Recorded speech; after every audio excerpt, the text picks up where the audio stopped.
चलो जी स्टार्ट करते हैं। फिर देखो ये लास्ट क्लास में क्वेश्चन किया था। एक और प्रॉब्लम है एचसीवी का ही 27 प्रॉब्लम। ये भी बड़ा अच्छा क्वेश्चन है। मतलब सिर्फ आंसर लाने के पॉइंट ऑफ व्यू से नहीं कह रहा हूँ मैं, वैसे भी है कंसेप्चुअली बड़ा अच्छा क्वेश्चन है। तो और वो इसमें आप ये दो सोर्सेज दे रखे हैं S1 S2, रेड कलर के डॉट्स बना रखे हैं मैंने। और स्क्रीन मतलब जो S2 है वो स्क्रीन के ऊपर ही लाई कर रहा है। ऑन द स्क्रीन है, लैंग्वेज लेफ्ट साइड पर लिखी हुई है, क्वेश्चन पढ़ सकते हो।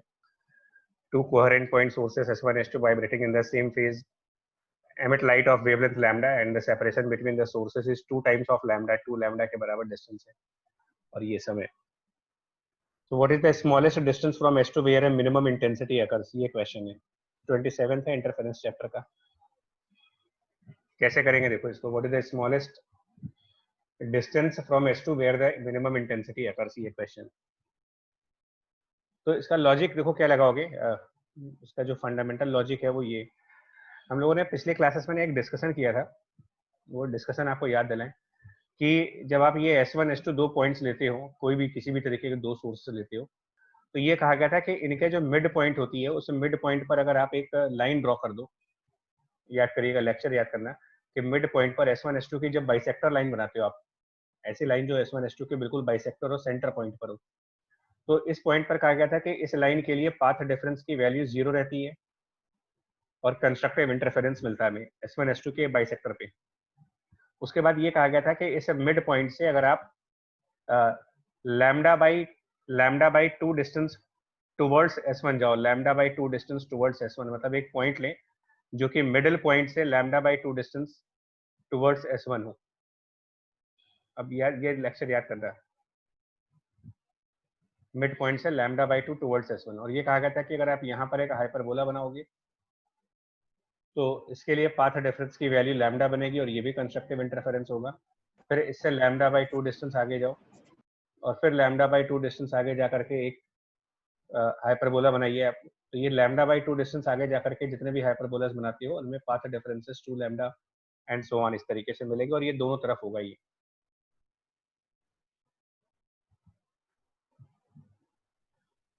लैम्डा बाई टू इस तरफ भी जा सकते हो और ऐसे करके।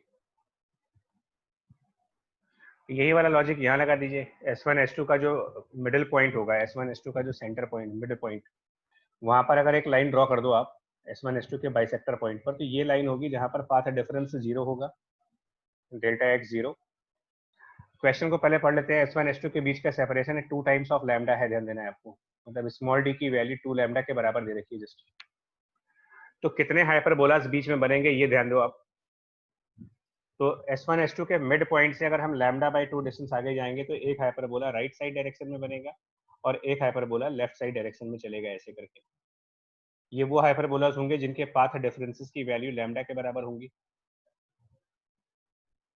तो मिड पॉइंट से लैम्डा बाई टू फॉरवर्ड जाकर के हाइपरबोला बन रही है, उससे और लैम्डा बाई टू आगे जाएंगे, कितने हाइपरबोला और बनेंगे आप बताओ जरा। S1 S2 के ये जो इन्फॉर्मेशन दी गई है d इक्वल टू 2 लैम्डा की, उसके हिसाब से तो आंसर बताएं इसमें कितने बनेंगे। 6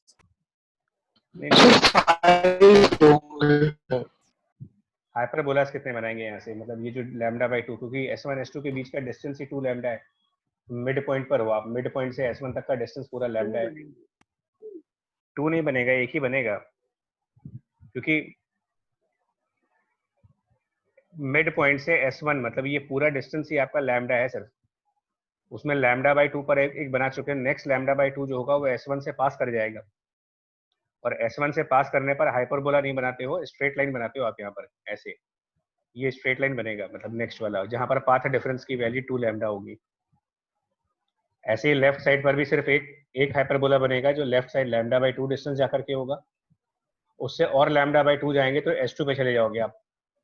तो S2 से जाती हुई एक लाइन दिखाओ आप, ये वो लाइन होगी जहां पाथ डिफरेंस की वैल्यू 2 लैम्डा होगी। और अगर लैम्डा बाई 4 डिस्टेंस पे जाते हो, सेपरेट पेज पे देख रहे हैं इसको, यहाँ पर S2 है, यहाँ पर S1 है। ये कह रहे हैं आपसे कि मिडिल पॉइंट पर लाइन बनाओ मिड पॉइंट पर लाइन, फिर से बोल रहा हूँ, मिड पॉइंट मतलब कि यहाँ से ये डिस्टेंस भी आपका लैम्डा है और इधर से ये डिस्टेंस भी लैम्डा है। तो ये मिडिल पॉइंट पाथ डिफरेंस 0 हो जाएगा, बिकॉज कोई भी पॉइंट अगर आप इस लाइन के ऊपर रखते हो तो उसका S1 से डिस्टेंस और S2 से डिस्टेंस बराबर बराबर आएगा, पाथ डिफरेंस 0। फिर हाइपरबोला ड्रॉ करो जो कि मिडिल पॉइंट से lambda by 2 distance left side जाकर के मिल रहा है मुझे, यहाँ पर पाथ डिफरेंस लैम्डा कह रहा हूँ। ऐसे ही right side lambda by 2 distance पे जाएंगे, यहाँ पर भी पाथ डिफरेंस की वैल्यू मिलेगी लैम्डा। फिर हम लोगों ने एक और पाथ इसके और लैम्डा बाई 2 डिस्टेंस आगे जाएंगे तो पॉइंट S2 आ जाएगा हमारे पास, और ये स्ट्रेट लाइन बनेगी। ऐसे ही S1 से भी एक स्ट्रेट लाइन बनेगी। मतलब ये जो स्ट्रेट लाइन S1 S2 से पास कर रहे हैं, ये वो लाइन्स है जिसके किसी भी पॉइंट पर पाथ डिफरेंस 2 लैम्डा होगा। इधर की तरफ कोई भी पाथ डिफरेंस लोगे 2 लैम्डा, इसको वैसे भी चेक कर सकते हो। इस लाइन के ऊपर कोई पॉइंट P ले लो आप, तो S1 से P तक का डिस्टेंस और S2 से P तक का जो डिस्टेंस होगा उसका डिफरेंस अगर कैलकुलेट करें S2P माइनस S1P, तो वो डिफरेंस बेसिकली S1 S2 के बराबर हो जाएगा, और S1 S2 ही 2 लैम्डा दे रखा है मुझे। तो ये लाइन से सब कंस्ट्रक्टिव इंटरफेरेंस की लाइंस है, मतलब इन लाइंस के ऊपर कहीं पर भी कंस्ट्रक्टिव इंटरफेरेंस होगा, इन लाइंस पर भी कंस्ट्रक्टिव इंटरफेरेंस, इन पर कंस्ट्रक्टिव इंटरफेरेंस, इन पर कंस्ट्रक्टिव एंड इन पर कंस्ट्रक्टिव। वहीं पर यह भी डिस्कस किया गया था कि अगर आप लैम्डा बाई 2 की जगह लैम्डा बाई 4 डिस्टेंस आगे जाते हो और तब अगर हाइपरबोला बनाते हो तो वो डिस्ट्रक्टिव इंटरफेरेंस के हाइपरबोला होते हैं, और उससे फिर लैम्डा बाई 2 और आगे जाओगे तो ये दो हाइपरबोलास बनेंगे डिस्ट्रक्टिव इंटरफेरेंसेस के। इनमें पाथ डिफरेंस की वैल्यू लैम्डा बाई 2, और नेक्स्ट वाले डिस्ट्रक्टिव इंटरफेरेंस पे पाथ डिफरेंस की वैल्यू 3 लैम्डा बाय 2, इस तरीके से दोनों तरफ। और जो हम लोगों ने स्क्रीन ली हुई है वो स्क्रीन पॉइंट S2 से पास हो रही है, वो एक लाइन है जो S2 से पास हो रही है, ऐसे S2 से पास होती है एक लाइन ले रहे हो। अब आप खुद देख लो कि S2 के सबसे नियरेस्ट पॉइंट कौन सा है, क्वेश्चन के हिसाब से जो पूछा गया आपसे, क्वेश्चन के हिसाब से what is the smallest distance from S2 where a minimum intensity occurs, कहाँ पर मिलेगी S2 से स्मॉलेस्ट डिस्टेंस पर जहां पर मिनिमम इंटेंसिटी। इस पैटर्न को देख लो आप, S2 से मिनिमम डिस्टेंस चेक करो कहां पर आ रहा है। तो अगर हम पॉइंट S2 से ऊपर की तरफ चले, ऐसे ऊपर की तरफ मूव करें, तो सबसे पहले जो हाइपरबोलिक लाइन आ रही है वो 3 लैम्डा बाई 2 पाथ डिफरेंस वाली आ रही है, यानी कि ये मिनिमम इंटेंसिटी आएगी। उसके बाद जो हाइपरबोला आएगा वो लैम्डा पाथ डिफरेंस वाला आएगा, यानी कि मैक्सिमम आएगा। उसके बाद जो हाइपरबोला आएगा वो लैम्डा बाई 2 के पाथ डिफरेंस वाला आएगा, जहां पर फिर मिनिमम होगा। तो S2 के नियरेस्ट पॉइंट जहां पर मिनिमम इंटेंसिटी है, S2 के नियरेस्ट पॉइंट जहां मिनिमम इंटेंसिटी, वो ये वाला पॉइंट है। और ये पॉइंट जहां पर के पाथ डिफरेंस की वैल्यू 3 लैम्डा बाई 2 रखनी है आपको। S2 के नियरेस्ट पॉइंट जहां मिनिमम इंटेंसिटी है, उस पॉइंट के लिए पाथ डिफरेंस की वैल्यू होनी चाहिए 3 टाइम्स लैम्डा बाय 2। अब इसको हम y डिस्टेंस मान लेंगे कि ये S2 से y डिस्टेंस ऊपर है, और S1 से यहाँ तक का डिस्टेंस पाइथागोरस थ्योरम से कैलकुलेट करेंगे, और S1 से यहाँ तक तो ऑलरेडी आप y दिखा रहे हो इसको। तो S1 से उस पॉइंट तक का डिस्टेंस निकालेंगे थ्रू पाइथागोरस थ्योरम, तो ये आएगा स्क्वायर रूट ऑफ ये डिस्टेंस पूरा आपका स्मॉल डी दे रखा है, ये डिस्टेंस स्मॉल डी, तो small D square plus Y square, और S2 से उस पॉइंट P तक का डिस्टेंस हमारा y है, तो पाथ डिफरेंस लिखा जाएगा root of D square plus Y square minus S2 से उस पॉइंट तक का डिस्टेंस y, और इसको कंपेयर करना होगा आपको 3 लैम्डा बाय 2 से। अब अपने आप करो, इस y को राइट साइड लेके जाओ और स्क्वायरिंग स्क्वायरिंग कर लो, तो ये बन जाएगा D square plus Y square equal to Y square plus 9 lambda square by 4 and plus I think 6 lambda Y, कुछ करके ऐसे आ जाएगा। और यहाँ पर अप्रोक्सीमेशन भी लगाओगे थोड़ा सा, डी जो है वो 2 लैम्डा है, small D equal to 2 lambda, तो अप्रोक्सीमेशन नहीं लगेगा बिकॉज स्मॉल डी और लैम्डा कंपेरेबल क्वांटिटीज आ गई, तो कोई अप्रोक्सीमेशन यूज नहीं होगा यहाँ पर, डायरेक्ट आंसर लाओ। तो ये कैंसिल करो और बताओ क्या आंसर था। स्मॉल डी की वैल्यू 2 लैम्डा के बराबर दे रखी गई है, that means 4 lambda square minus 9 lambda square by 4 बराबर 6 लैम्डा वाई। चेक करके आंसर बताइए क्या आता है इसका, वाई की वैल्यू क्या बनती है इसमें।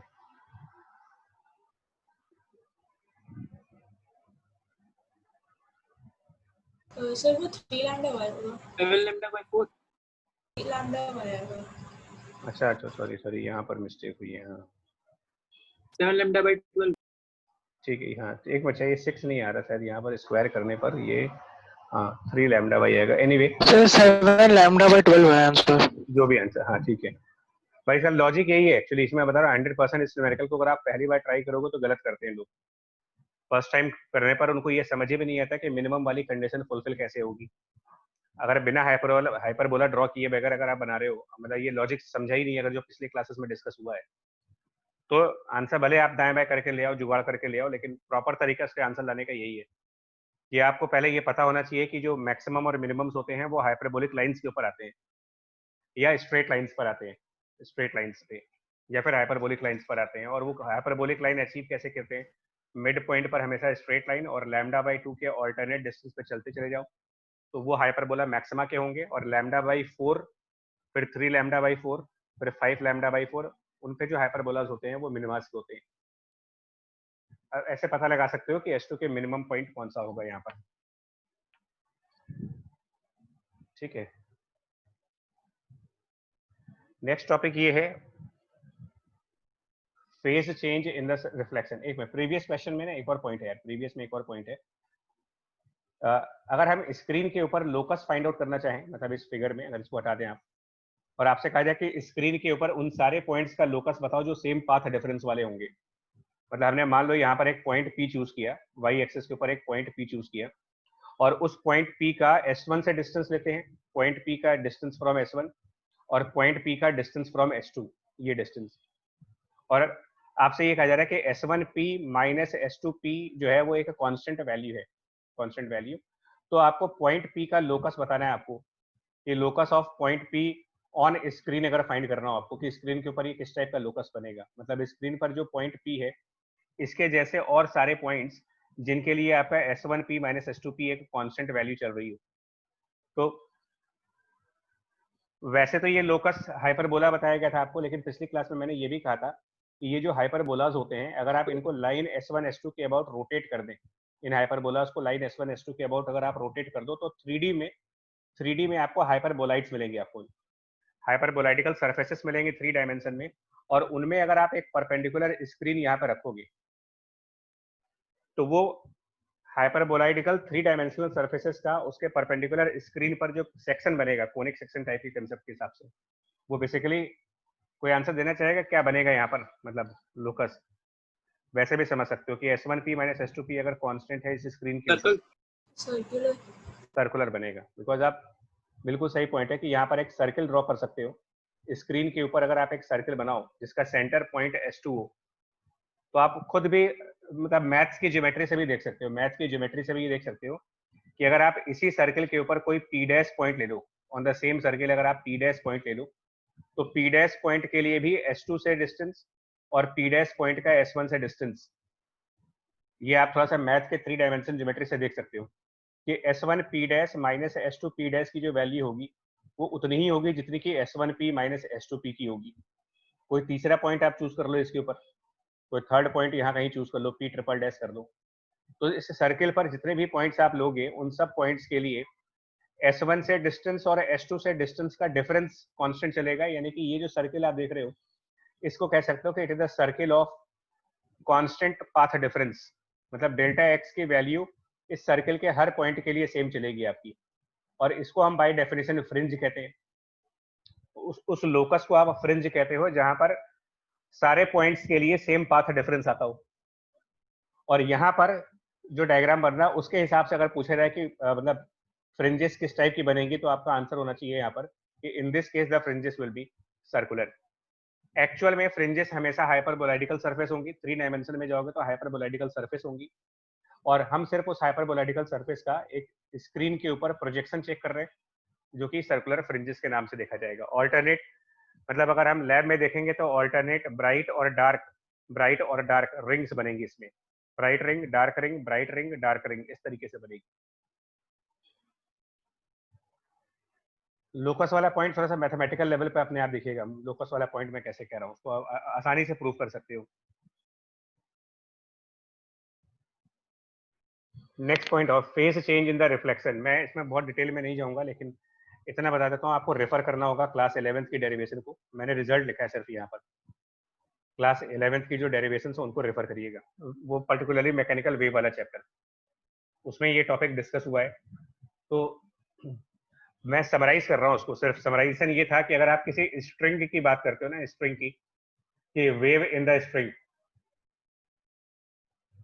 तो उसमें ये कहा गया था कि अगर आपका स्ट्रिंग दूसरे साइड से फिक्स कर दिया जाए, एक साइड पर फिक्स एंड हो, तो जो भी आप वेव स्ट्रिंग के अंदर भेजते हो उसका कुछ एम्पलीट्यूड रहा होगा। अगर ये इस साइड से फिक्स होती है तो रिफ्लेक्शन के बाद, मतलब जब वो वेव रिफ्लेक्ट होती है तो उसका क्रस्ट वाला पोर्शन ट्रफ बन जाता है और ट्रफ वाला पोर्शन क्रस्ट बन जाता है, जिसको कहा जाता है कि 180 डिग्री का फेज चेंज हो रहा है। और अगर फ्री फ्री सपोर्ट का मतलब होता था यहाँ पर रिंग टाइप की चीज लगा दी जाए जो मूव कर रही है, तो रिफ्लेक्शन के पहले और रिफ्लेक्शन के बाद सिमिलर टाइप की वेव आती है। मतलब अगर वेव का क्रस्ट वाला पोर्शन जाएगा तो रिफ्लेक्ट होकर के भी क्रस्ट आएगा, और ट्रफ वाला पोर्शन जाएगा तो रिफ्लेक्ट होकर के भी ट्रफ वाला ही पोर्शन जाएगा, अगर यहाँ पर फ्री एंड है तो। फिक्स्ड एंड और फ्री एंड को ये ज्यादा डिटेल में मैं नहीं जा रहा, बता दिया आपको, मैकेनिकल वेव वाले चैप्टर से आप रेफर करिएगा। कंपैरिजन दिखाया मैंने आपको, जिसको आप यहाँ फिक्स एंड कह रहे हो उसको ऑप्टिक्स में हम कोई मीडियम इंट्रोड्यूस करते हैं। मतलब देखिए, मीडियम और एयर, बेसिकली ये दो बातें समझना। तो अगर आप एयर से मीडियम की तरफ जा रहे हो, मतलब अगर वेव एयर से मीडियम जा रही हो, from air to the medium, तो मीडियम जस्ट लाइक आपका फिक्स एंड काम करेगा।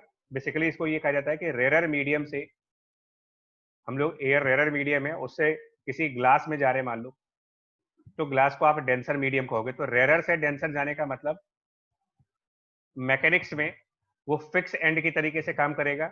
और सेकंड फिगर में हम ग्लास से टुवर्ड्स एयर जा रहे हैं, मतलब फ्रॉम ग्लास टू एयर, उल्टा चल रहे हो आप, डेंसर मीडियम से रेरर मीडियम की तरफ। तो डेंसर टू रेरर जाएंगे तो मैकेनिक्स के फ्री एंड वाला कंसेप्ट काम करेगा, और रेरर टू डेंसर जाएंगे तो मैकेनिक्स के फिक्स्ड एंड वाला कंसेप्ट काम करेगा, जहां पर वेव जिस एम्पलीट्यूड की वेव जाती है उससे डिफरेंट एम्पलीट्यूड की वेव रिफ्लेक्ट होती है, बट 180 डिग्री के फेज डिफरेंस पर। इसका मतलब है समझना, 180 डिग्री फेज डिफरेंस का मतलब कि क्रस्ट वाला पोर्शन ट्रफ बन जाएगा और ट्रफ वाला पोर्शन क्रस्ट बन जाएगा उसका रिफ्लेक्शन के बाद। इवन ये डेरिवेशन भी था क्लास में, क्लास 11th में ये डेरिवेशन था कि amplitude of reflected wave A R, amplitude of the reflected wave A R was a incident, और यहाँ पर म्यू1 माइनस म्यू2 डिवाइडेड बाय म्यू2 या म्यू1 प्लस म्यू2। हालांकि जो क्लास 11th में था वहां म्यू1 म्यू2 नहीं थे, वहां पर कुछ अलग कंसेप्ट था, मैं बता दे रहा हूँ। क्लास 11th में जो ये डेरिवेशन थी वहां पर कुछ अलग रिजल्ट था, वहां पर स्पीड के फॉर्म में था ये सब कुछ।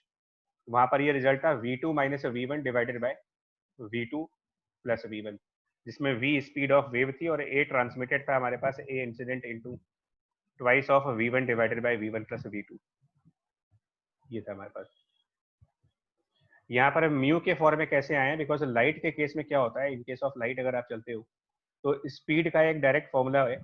मतलब स्पीड इन अ मीडियम अगर निकालना हो आपको, वेव की स्पीड किसी मीडियम में फाइंड आउट करनी हो, तो इसको निकालते हैं speed in the vacuum divided by refractive index of that medium, मतलब सी बाई म्यू से करते हो इसको आप। तो हम लोगों ने यहाँ पर इसी को रिप्लेस किया है, v2 और v1 को, मतलब v2 को रिप्लेस करो सी बाई म्यू2 से, और v1 को रिप्लेस करो सी बाय म्यू1 से, इससे रिप्लेस कर दो तो ये रिजल्ट्स बन जाएंगे आपके। यहाँ 2v2, सॉरी यहाँ पर 2v2, इसको चेक कर लेना, क्लास 11th के रिजल्ट से था। और इससे रिफ्लेक्टेड वेव का एम्पलीट्यूड आता है, मतलब रिफ्रैक्टिव इंडेक्स के फॉर्म में जाएंगे तो रिफ्लेक्टेड वेव का amplitude of reflected wave equals to the amplitude of incident wave म्यू1 माइनस म्यू2 डिवाइडेड बाय म्यू1 प्लस म्यू2, और एम्पलीट्यूड ऑफ ट्रांसमिटेड वेव 80 होना चाहिए यहाँ पर, amplitude of the transmitted wave is A incident into 2 times म्यू1 अपॉन म्यू1 प्लस म्यू2। एज एग्जाम्पल अगर आपसे पूछा जाए तो ये कह सकते हो कि अगर एयर से ग्लास की तरफ जा रहे, मान लो ग्लास जिसका रिफ्रैक्टिव इंडेक्स 1.5 है, और आपसे कहा जाए कि कोई लाइट वेव, कोई लाइट हम लोगों ने एयर की साइड से डाली है इसके ऊपर, तो इसका कितना परसेंट रिफ्लेक्ट होगा और कितना परसेंट ट्रांसमिट होगा, ये क्वेश्चन है। मतलब लाइट अगर आपने डाली है तो परसेंटेज ऑफ रिफ्लेक्शन कितना होगा, मतलब कितनी परसेंट लाइट रिफ्लेक्ट हो जाएगी इसमें से, और इसमें से कितनी परसेंट लाइट ऐसी होगी जो ग्लास में ट्रांसमिट कर जाएगी यानी रिफ्रैक्ट कर जाएगी। रिफ्लेक्शन और रिफ्रैक्शन ऑप्टिक्स के ये दो ही मेन फिनोमिना हैं, और हम ये एज्यूम कर रहे हैं कि यहाँ पर कोई भी लाइट एब्जॉर्ब नहीं हुई है।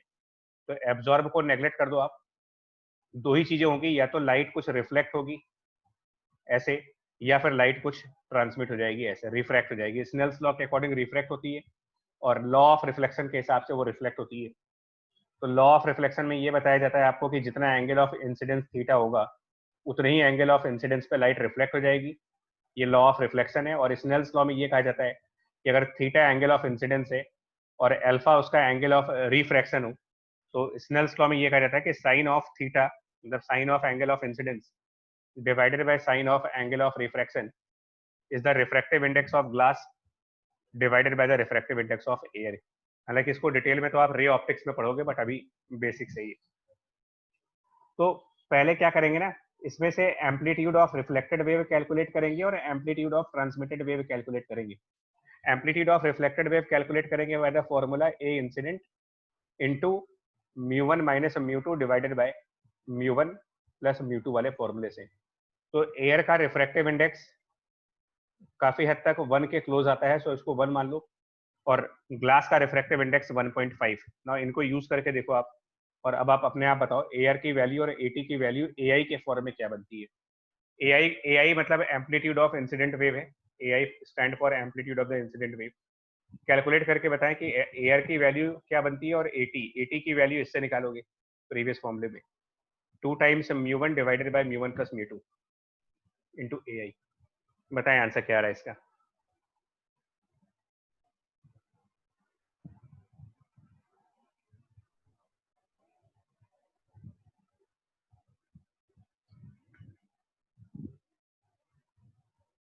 Minus A bye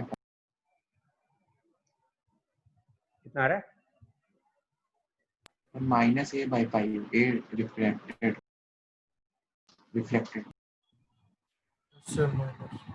minus of A incident divided by 5। ठीक है। और ट्रांसमिटेड वाला कितना आ रहा है, मतलब अगर ट्रांसमिटेड को निकालना चाहें तो 4 बाय पाई। 4/5 नहीं आ रहा, 4/5 ठीक है। Yes, sir. 4. ठीक है। अब इसमें दो बातें समझोगे, एक तो इस माइनस साइन का सिग्निफिकेंस क्या होता है, जब एयर के वैल्यू में माइनस आ जाए तो उसका सिग्निफिकेंस। तो एयर की वैल्यू में माइनस साइन का सिग्निफिकेंस फेज डिफरेंस बताता है। फेज डिफरेंस मतलब वो यही चीज बताता है आपको, ये मैथमेटिकल एनालिसिस है। माइनस साइन अगर आपके एयर में आ रहा है, जिसका मतलब ये होगा कि जो वेव इंसिडेंट थी और जो वेव रिफ्लेक्टेड थी उनमें 180 का फेज डिफरेंस है, मतलब trust converts into trough and trough converts into trust. इस तरीके से मानेंगे आप इसको, 180 डिग्री के फेज डिफरेंस को रिफ्लेक्ट करता है माइनस साइन। तो माइनस फेज चेंज के लिए है, पाई का फेज चेंज, और AI अपॉन 5 का मतलब कि 1/5 एम्पलीट्यूड अगर रिफ्लेक्ट हो रहा है, तो हम सबको पता है कि वेव के अंदर जो उसकी इंटेंसिटी होती है, वेव की इंटेंसिटी कह लो या वेव की एनर्जी, वेव इंटेंसिटी या फिर उसकी एनर्जी, वो प्रोपोर्शनल होती है स्क्वायर ऑफ एम्पलीट्यूड के, स्क्वायर ऑफ एम्पलीट्यूड। तो AI अपॉन 0.5 का मतलब बेसिकली 0.0 मतलब 0.2 बेसिकली 0.2 AI, और एम्पलीट्यूड की स्क्वायर पे डिपेंड करता है वेव की इंटेंसिटी या वेव की एनर्जी कह सकते हो। तो इस लॉजिक से अगर इंसिडेंट वेव का 0.2 टाइम्स एम्पलीट्यूड रिफ्लेक्ट हो रहा है, तो उसका आप स्क्वायर करके देख लो और उतनी परसेंट एनर्जी रिफ्लेक्ट हो जाएगी उसकी। यानी कि अगर 0.2 टाइम्स AI एम्पलीट्यूड बन रहा है, तो स्क्वायर ऑफ 0.2 कर देंगे जब, स्क्वायर ऑफ 0.2, तो उससे मालूम चल जाएगा कितनी वेव रिफ्लेक्ट होगी, यानी कि 0.04। उसको परसेंटेज में कन्वर्ट करेंगे तो 4%। 4% लाइट रिफ्लेक्ट होती है, 96% ऑब्वियसली ट्रांसमिट हो जाएगी। फिर ये ऑप्टिक्स का जनरल फिनोमेना है कि जब भी मीडियम को चेंज करोगे ना, एयर टू ग्लास या ग्लास टू एयर, तो कुछ परसेंटेज रिफ्लेक्ट होता है और कुछ परसेंटेज जो होता है वो रिफ्रैक्ट होता है। हालांकि मेजर पोर्शन रिफ्रैक्ट हो रहा है, 96% के आसपास की लाइट रिफ्रैक्ट हो जाती है, तो 3-4% 4% लाइट जो है वो रिफ्लेक्ट भी होती है। और हालांकि एक स्पेशल फिनोमेना होता है ऑप्टिक्स में, स्पेशली जब आप डेंसर से रेयर जाते हो, तो एक स्पेशल फिनोमेना है, अगर मोर देन क्रिटिकल एंगल पर कोई लाइट इंसिडेंट होती है तो वहां पर ये परसेंटेज बदल जाते हैं। मतलब नॉर्मल कंडीशंस में क्या होता है कि कुछ परसेंट लाइट का रिफ्लेक्ट होता है और कुछ परसेंट लाइट का रिफ्रैक्ट होता है, दोनों चीजें होती है नॉर्मल कंडीशंस में। स्पेशल कंडीशन है जिसको हम टोटल इंटरनल रिफ्लेक्शन के नाम से पढ़ते हैं, और जहां पर ये कहा जाता है कि लाइट 100% रिफ्लेक्ट होती है, ट्रांसमिटेड ट्रांसमिशन यानी रिफ्रैक्शन वाला पोर्शन जो उसका एग्जैक्टली 0% के बराबर आएगा, और तभी उसको टोटल रिफ्लेक्शन का नाम भी दिया जाता है। अदरवाइज पार्शियल रिफ्लेक्शन है। तो एम्पलीट्यूड के हिसाब से इस बात को ध्यान रखिएगा, कितना परसेंट रिफ्लेक्ट हो रहा है ये ध्यान देने वाली बात है। परसेंटेज ऑफ रिफ्लेक्शन आपको ध्यान देना है, परसेंट ऑफ रिफ्लेक्शन। तो परसेंट ऑफ रिफ्लेक्शन आप कैसे निकालोगे उसका तरीका बता दिया। पहले एम्पलीट्यूड सॉल्व करेंगे, एम्पलीट्यूड जो रिफ्लेक्टेड वेव का आएगा उसका स्क्वायर करोगे, और उसका परसेंटेज निकालने के लिए ऑब्वियसली 100 मल्टीप्लाई करेंगे, तो उतनी परसेंट लाइट रिफ्लेक्ट होगी, और जितनी रिफ्लेक्ट हो रही है 100 में से उतना माइनस कर दो, नेचुरली आपको मिल जाएगा कितना रिफ्रैक्ट हुआ है, क्योंकि ये मान लिया गया है कि कुछ भी एब्जॉर्ब नहीं हो रहा है। तो कंजर्वेशन ऑफ एनर्जी फॉलो कर रहे हैं, 4% रिफ्लेक्ट होगा, 96% ट्रांसमिट यानी रिफ्रैक्ट होगा। और एआर का नेगेटिव साइन हमेशा ये बताएगा, अगर एआर में माइनस साइन आ रहा है तो इसका मतलब फेज डिफरेंस आ चुका है, 180 डिग्री का फेज डिफरेंस।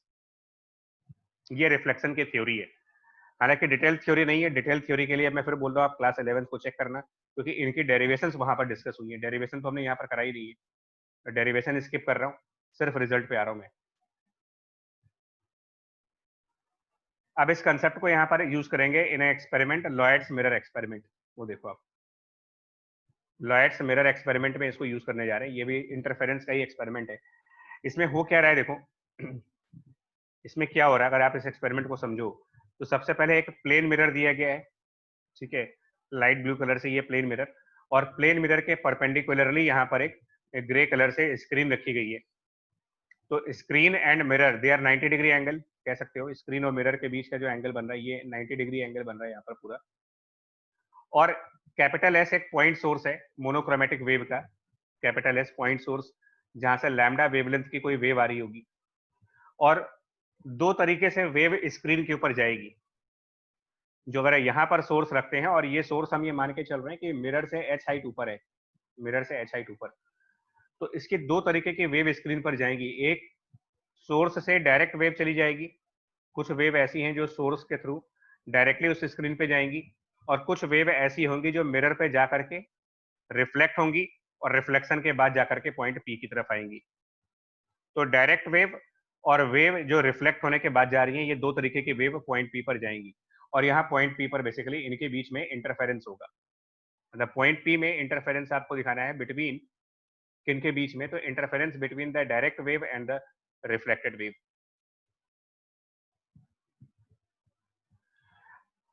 ठीक है, डायरेक्ट वेव और रिफ्लेक्टेड वेव के बीच में इंटरफेरेंस दिखाओगे। अब देखिए, इंटरफेरेंस की सारी कहानी पाथ डिफरेंस पे डिपेंड करती है। तो अगर हम कैलकुलेट करना चाहें कि पाथ ऑफ डायरेक्ट वेव कितना है, जो डायरेक्ट वेव है उसने कितना कितना पाथ कवर किया, और जो रिफ्लेक्टेड वेव है उसने कितना पाथ कवर किया है, तो path of direct wave and reflected wave में डायरेक्ट वेव का पाथ S1 से चल करके डायरेक्टली P पॉइंट तक जा रहा है, तो it is S1P। Reflected wave का पाथ वो पहले S1 पॉइंट से पॉइंट B की तरफ आएगा, S1 से B की तरफ, देन B पॉइंट से जाकर के वो वापस P की तरफ जाएगा, B से P की तरफ। तो ये टोटल पाथ हुआ रिफ्लेक्टेड वेव का। डायरेक्ट वेव का S1P और रिफ्लेक्टेड वेव का दो पाथ है, S1B एंड देन BP, ये दो मिला करके। बेसिक प्रॉपर्टी ऑप्टिक्स के लगा सकते हो, बेसिक प्रॉपर्टी ऑफ ऑप्टिक्स, जिसमें angle of incidence equal to the angle of reflection, और इंसिडेंट वेव, रिफ्लेक्टेड वेव और नॉर्मल तीनों एक प्लेन में एग्जिस्ट करते हैं। तो ये जो बेसिक लॉ ऑफ रिफ्लेक्शन है वो यूज करें अगर, तो जो इंसिडेंट वेव का एंगल थीटा रहा होगा, उसी एंगल पर लाइट रिफ्लेक्ट भी हुई होगी सेम प्लेन में, उसी प्लेन में। और इस फीचर को यूज करना है यहाँ पर। इस फीचर को आप ऐसे यूज करोगे कि सिमिलरिटी ऑफ ट्राइंगल्स के थ्रू ये प्रूव कर सकते हो कि जो कैपिटल एस के मिरर में इमेज बन रही होगी, कैपिटल एस अगर एच डिस्टेंस ऊपर है प्लेन मिरर से, तो ये भी बेसिक पॉइंट है कि प्लेन मिरर से एच डिस्टेंस ऊपर अगर कोई ऑब्जेक्ट है तो उसकी एक इमेज बन जाती है सेम डिस्टेंस मिरर के दूसरे साइड पर, यानी मिरर के दूसरे साइड एच डिस्टेंस पर एस डैश है, जिसको आप इसकी इमेज कह सकते हो, इमेज ऑफ कैपिटल एस। तो हम लोग क्या कर रहे हैं कि रिफ्लेक्टेड वेव, अगर हम ऐसा मान लें कि reflected wave point S dash से जा रही है, मतलब इनडायरेक्टली ये मानने की बजाय कि कैपिटल एस से मिरर पे जाएंगे और मिरर से रिफ्लेक्ट होंगे, इसकी बजाय ये मान लो कि reflected wave directly S dash से जा रही है, reflected wave directly S dash से जा रही है, तो भी उसके पाथ पर कोई फर्क नहीं आएगा। क्योंकि अगर आप डायरेक्ट मानते हो उसको, अगर ये मानते हो कि reflected wave directly S dash से पॉइंट पी की तरफ जा रही है, तो उसका पाथ एस डैश पी के बराबर होगा। और ये ज्योमेट्री से आप कर सकते हो कि S dash P is equal to S B plus B P, ये प्रूव कर सकते हो ये लॉ ऑफ रिफ्लेक्शन से, क्योंकि ये जो डिस्टेंस है और ये जो डिस्टेंस है वो सिमिलर ट्रायंगल से प्रूव हो सकते हैं, मतलब ये दोनों ट्रायंगल बिल्कुल आइडेंटिकल ट्रायंगल्स हैं। तो S1B is same as S dash B,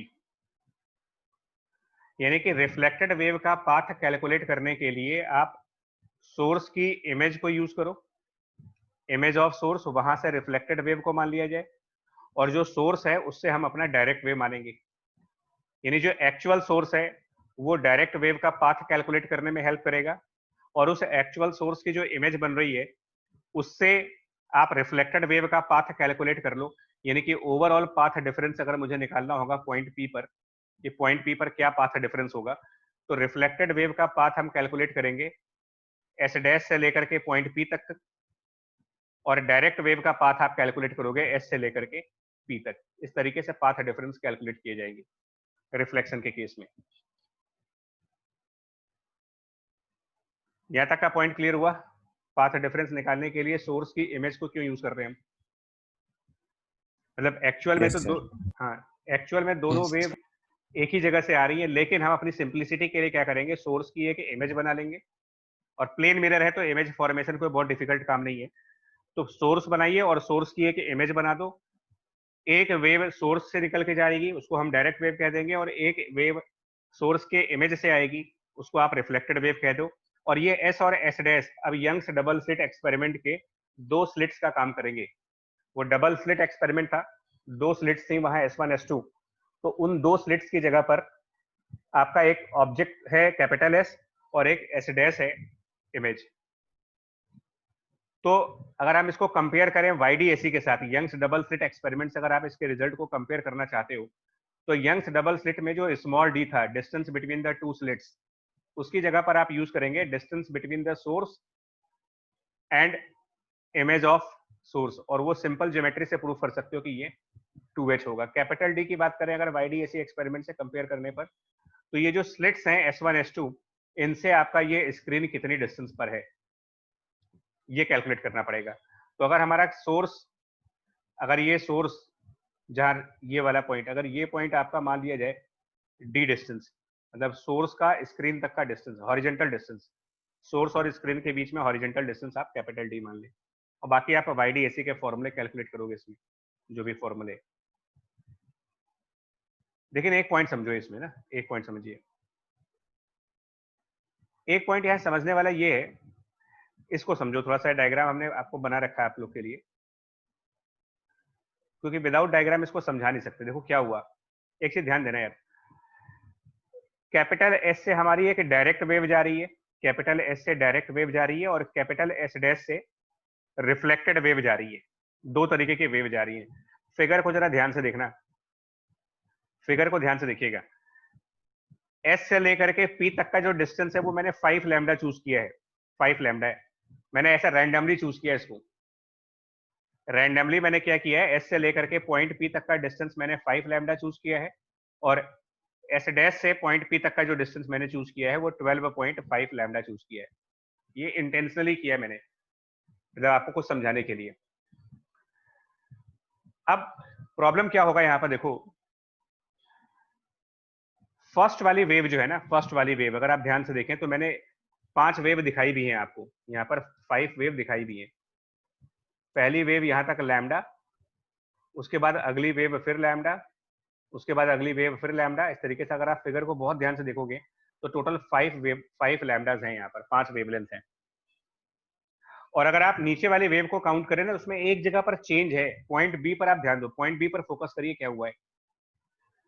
point B से पहले crest and trough C and T इस तरीके से वेव आगे बढ़ रही थी, C and T, crest and trough का कॉम्बिनेशन आगे चल रहा था।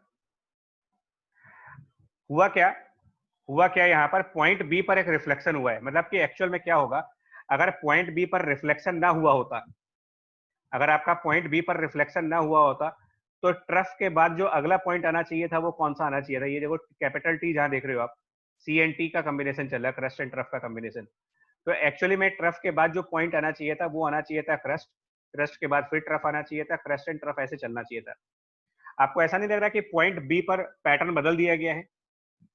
डायग्राम देख करके तुम्हें लग रहा है कि पॉइंट बी पर मैंने पैटर्न, वो क्या इंडिकेट कर रहा है? पॉइंट बी के बाद वेव ट्रफ के बाद फिर से ट्रफ कैसे स्टार्ट हो गया? मतलब बेसिकली सर ये रिफ्लेक्शन में डिफरेंस हो गया उसका,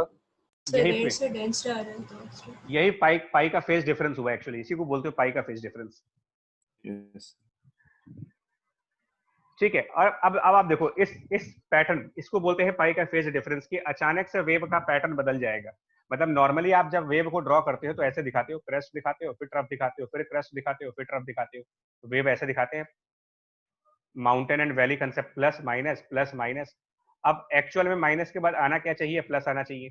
अगर आपको वेव दिखानी है तो यहाँ प्लस माइनस फिर आना चाहिए। लेकिन पाई का फेज डिफरेंस का मतलब माइनस के बाद फिर माइनस और फिर प्लस, उल्टा हो गया। अब रिवर्स डायरेक्शन चलते हो, इसको बोलते हैं पाई का फेज डिफरेंस।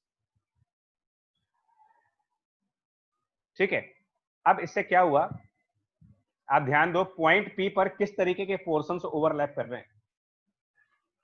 पॉइंट पी पर वेव वन जो डायरेक्ट वेव है उसका पॉजिटिव या नेगेटिव कौन सा पोर्शन ओवरलैप कर रहा है? पॉजिटिव मतलब प्लस माइनस, हाँ चेक करो कौन सा है, प्लस माइनस, फिर प्लस माइनस, 5 लैम्डा डिस्टेंस है वो, प्लस माइनस, यानी कि वेव वन का माइनस वाला पोर्शन जा रहा है वहां पर।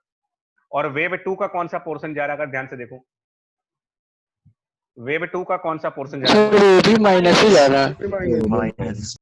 तो दोनों का माइनस माइनस मिल रहा है, इसको कौन सा इंटरफेरेंस कहते हैं? जब सिमिलर पोर्शंस वेव के ओवरलैप करे किसी पॉइंट पर, कंस्ट्रक्टिव। जबकि पाथ डिफरेंस कितना इनके बीच में? पाथ डिफरेंस इन दोनों के बीच में निकालो तो 12.5 lambda minus 5 lambda is 7.5 lambda है, जो कि 15 टाइम्स ऑफ लैम्डा बाई 2। और याद करिए लैम्डा बाई 2 के ऑड मल्टीपल डिस्कस हुआ था कि अगर आप लैम्डा बाई 2 का ऑड मल्टीपल चल रहा है आपका पाथ डिफरेंस, तो क्या होना चाहिए था वहां पर? Odd multiple of lambda. लेकिन यहाँ पर क्या हो रहा है? कंस्ट्रक्टिव। कंस्ट्रक्टिव क्यों हो रहा है? कि दोनों वेव के नेगेटिव पोर्शंस ओवरलैप कर गए, मतलब सिमिलर पोर्शंस ओवरलैप कर गए। एक्चुअल में कंस्ट्रक्टिव इंटरफेरेंस का मतलब होता है दोनों वेव के अगर माइनस और माइनस मिल रहे हैं या दोनों वेव के प्लस और प्लस मिल रहे हैं, दैट मींस सिमिलर पोर्शंस अगर दोनों वेव के ओवरलैप कर रहे हैं तो आप इसको कहोगे कंस्ट्रक्टिव इंटरफेरेंस। यहां पर सब पलट गया। लैम्डा बाई 2 पाथ डिफरेंस आने के बावजूद भी, लैम्डा बाई 2 के पाथ डिफरेंस आने के बावजूद भी, odd multiple of lambda by 2 का पाथ डिफरेंस होने के बाद भी आपको कंस्ट्रक्टिव इंटरफेरेंस मिल रहा है। और यही चीज मैंने यहाँ पर लिखी है कि even though the path difference at point P is odd multiple of lambda by 2, still similar portions of the wave overlap, therefore it is constructive interference। पूरी स्टोरी बदल चुकी है यहाँ पर।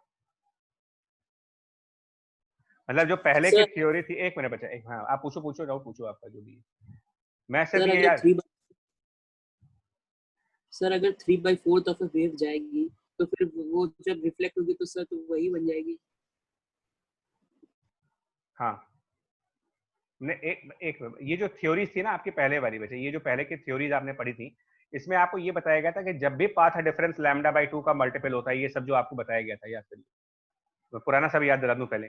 इस समय यही बार बार मैंने कहा था कि लैम्डा बाई 2 का पाथ डिफरेंस अगर चल रहा है, 3 लैम्डा बाई 2 का पाथ डिफरेंस चल रहा है, 5 लैम्डा बाई 2 का पाथ डिफरेंस चल रहा है, तो ये सब आपके कंस्ट्रक्टिव डिस्ट्रक्टिव को बताते हैं।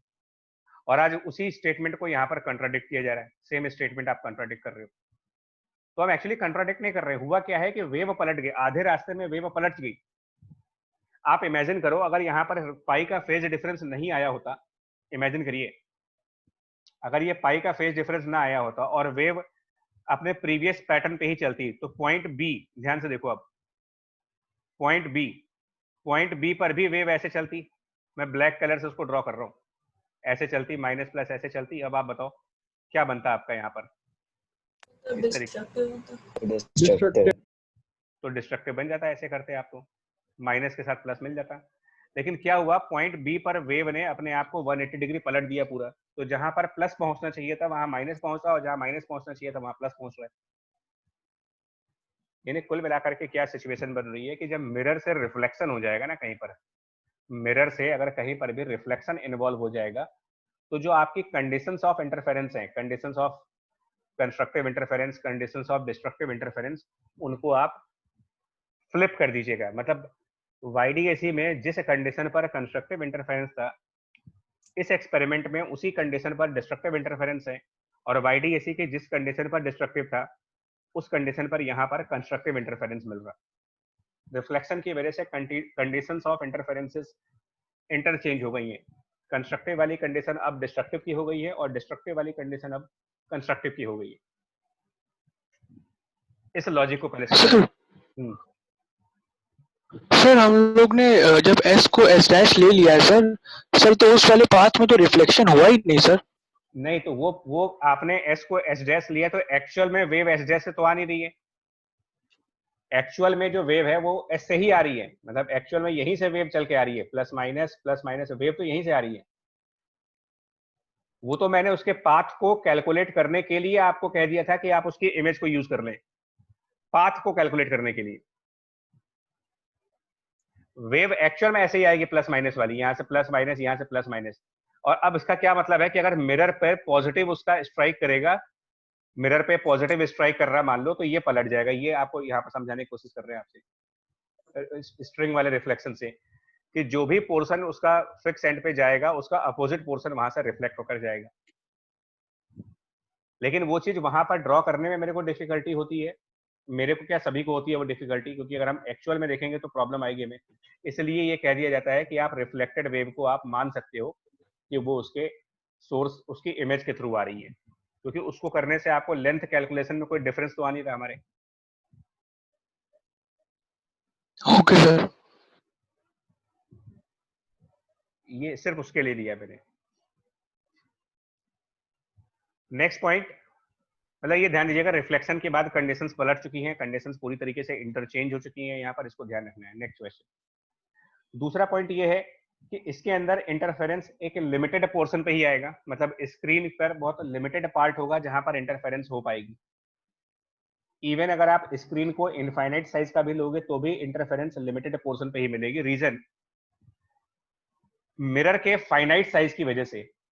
मिरर की तो फाइनाइट लेंथ होगी, तो मिरर की जब फाइनाइट लेंथ होगी तो रिफ्लेक्शन जो होगा वो एक लिमिटेड पोर्शन पे ही हो सकता है। रिफ्लेक्शन आप हर जगह नहीं करा सकते, क्योंकि मिरर से जो उसके एक्सट्रीम पॉइंट्स है, extreme point 1 EP1, extreme point 1, और मिरर का दूसरा एक्सट्रीम पॉइंट EP2। तो मैंने एक रिफ्लेक्शन एक्सट्रीम पॉइंट 1 से दिखाया है, एक रिफ्लेक्शन किसी जनरल पॉइंट से दिखाया है। तो जो आपका एक्सट्रीम पॉइंट 1 है उसकी रिफ्लेक्शन यहां तक जाएगी। इसके ऊपर जो ग्रे कलर से पोर्शन दिखा रखा है, इसमें कोई भी रिफ्लेक्शन नहीं आएगा, नो रिफ्लेक्शन। क्योंकि एक्सट्रीम पॉइंट के बाद, एक्सट्रीम पॉइंट P1 के आगे अगर आप किसी जनरल पॉइंट GP पे चलते हो, GP मतलब जनरल पॉइंट, तो उस जनरल पॉइंट का रिफ्लेक्शन एक्सट्रीम पॉइंट के रिफ्लेक्शन वाले पॉइंट के नीचे की तरफ ही आएगा, ऊपर की तरफ नहीं जाएगा। वो लॉ ऑफ रिफ्लेक्शन से देख सकते हो। मतलब अगर एक्सट्रीम पॉइंट का रिफ्लेक्शन स्क्रीन के टॉप पॉइंट तक जा रहा है, यहां तक जा रहा है, तो जनरल पॉइंट्स के रिफ्लेक्शन उसके नीचे की तरफ आएंगे।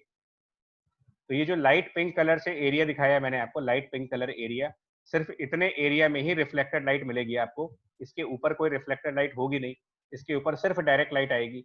इसीलिए ये नॉन इंटरफेरेंस जोन कहलाएगा। और इंटरफेरेंस जोन जो होगा वो सिर्फ ये पिंक वाला पोर्शन होगा। ये वाला पॉइंट समझ आया या नहीं आया, इसको ये भी बताइए आप कि इंटरफेरेंस लिमिटेड पोर्शन में क्यों होगी। Yes sir.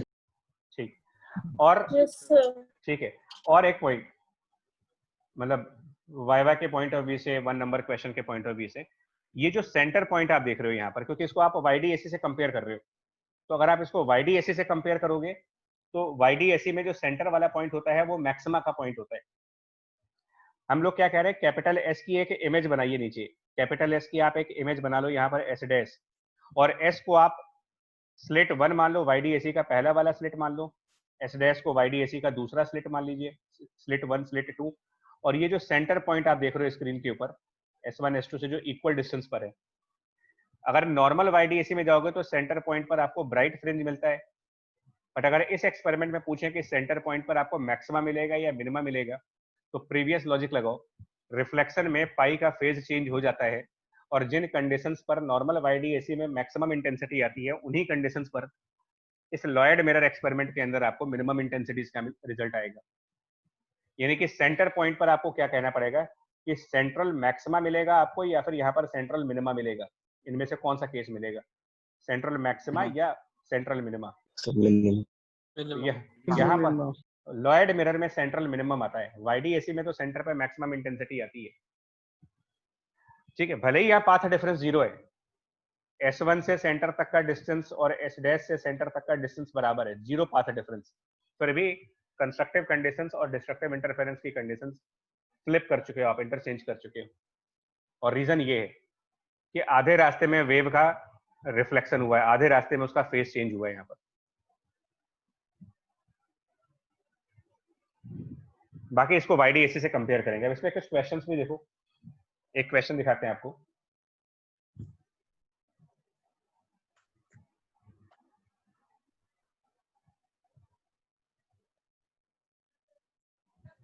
देखो लेफ्ट साइड पर हम ये मान के चल रहे हैं कि लेफ्ट साइड पर एक मिरर रखा मैंने, प्लेन मिरर है, और राइट साइड पर जो है वो एक स्क्रीन है, और मिरर और स्क्रीन के बीच में हमने यहाँ पर एक सोर्स कैपिटल S रखा है, कैपिटल X सोर्स है, और ये जो डिस्टेंस है मिरर और सोर्स के बीच में, ये डिस्टेंस आपने मान लो 2 लैम्डा का यूज किया, ये डिस्टेंस 2 लैम्डा है। सपोज दैट पॉइंट S के बिल्कुल सामने, पॉइंट S के बिल्कुल सामने हमारे पास एक पॉइंट है कैपिटल C, मान लीजिए इसको।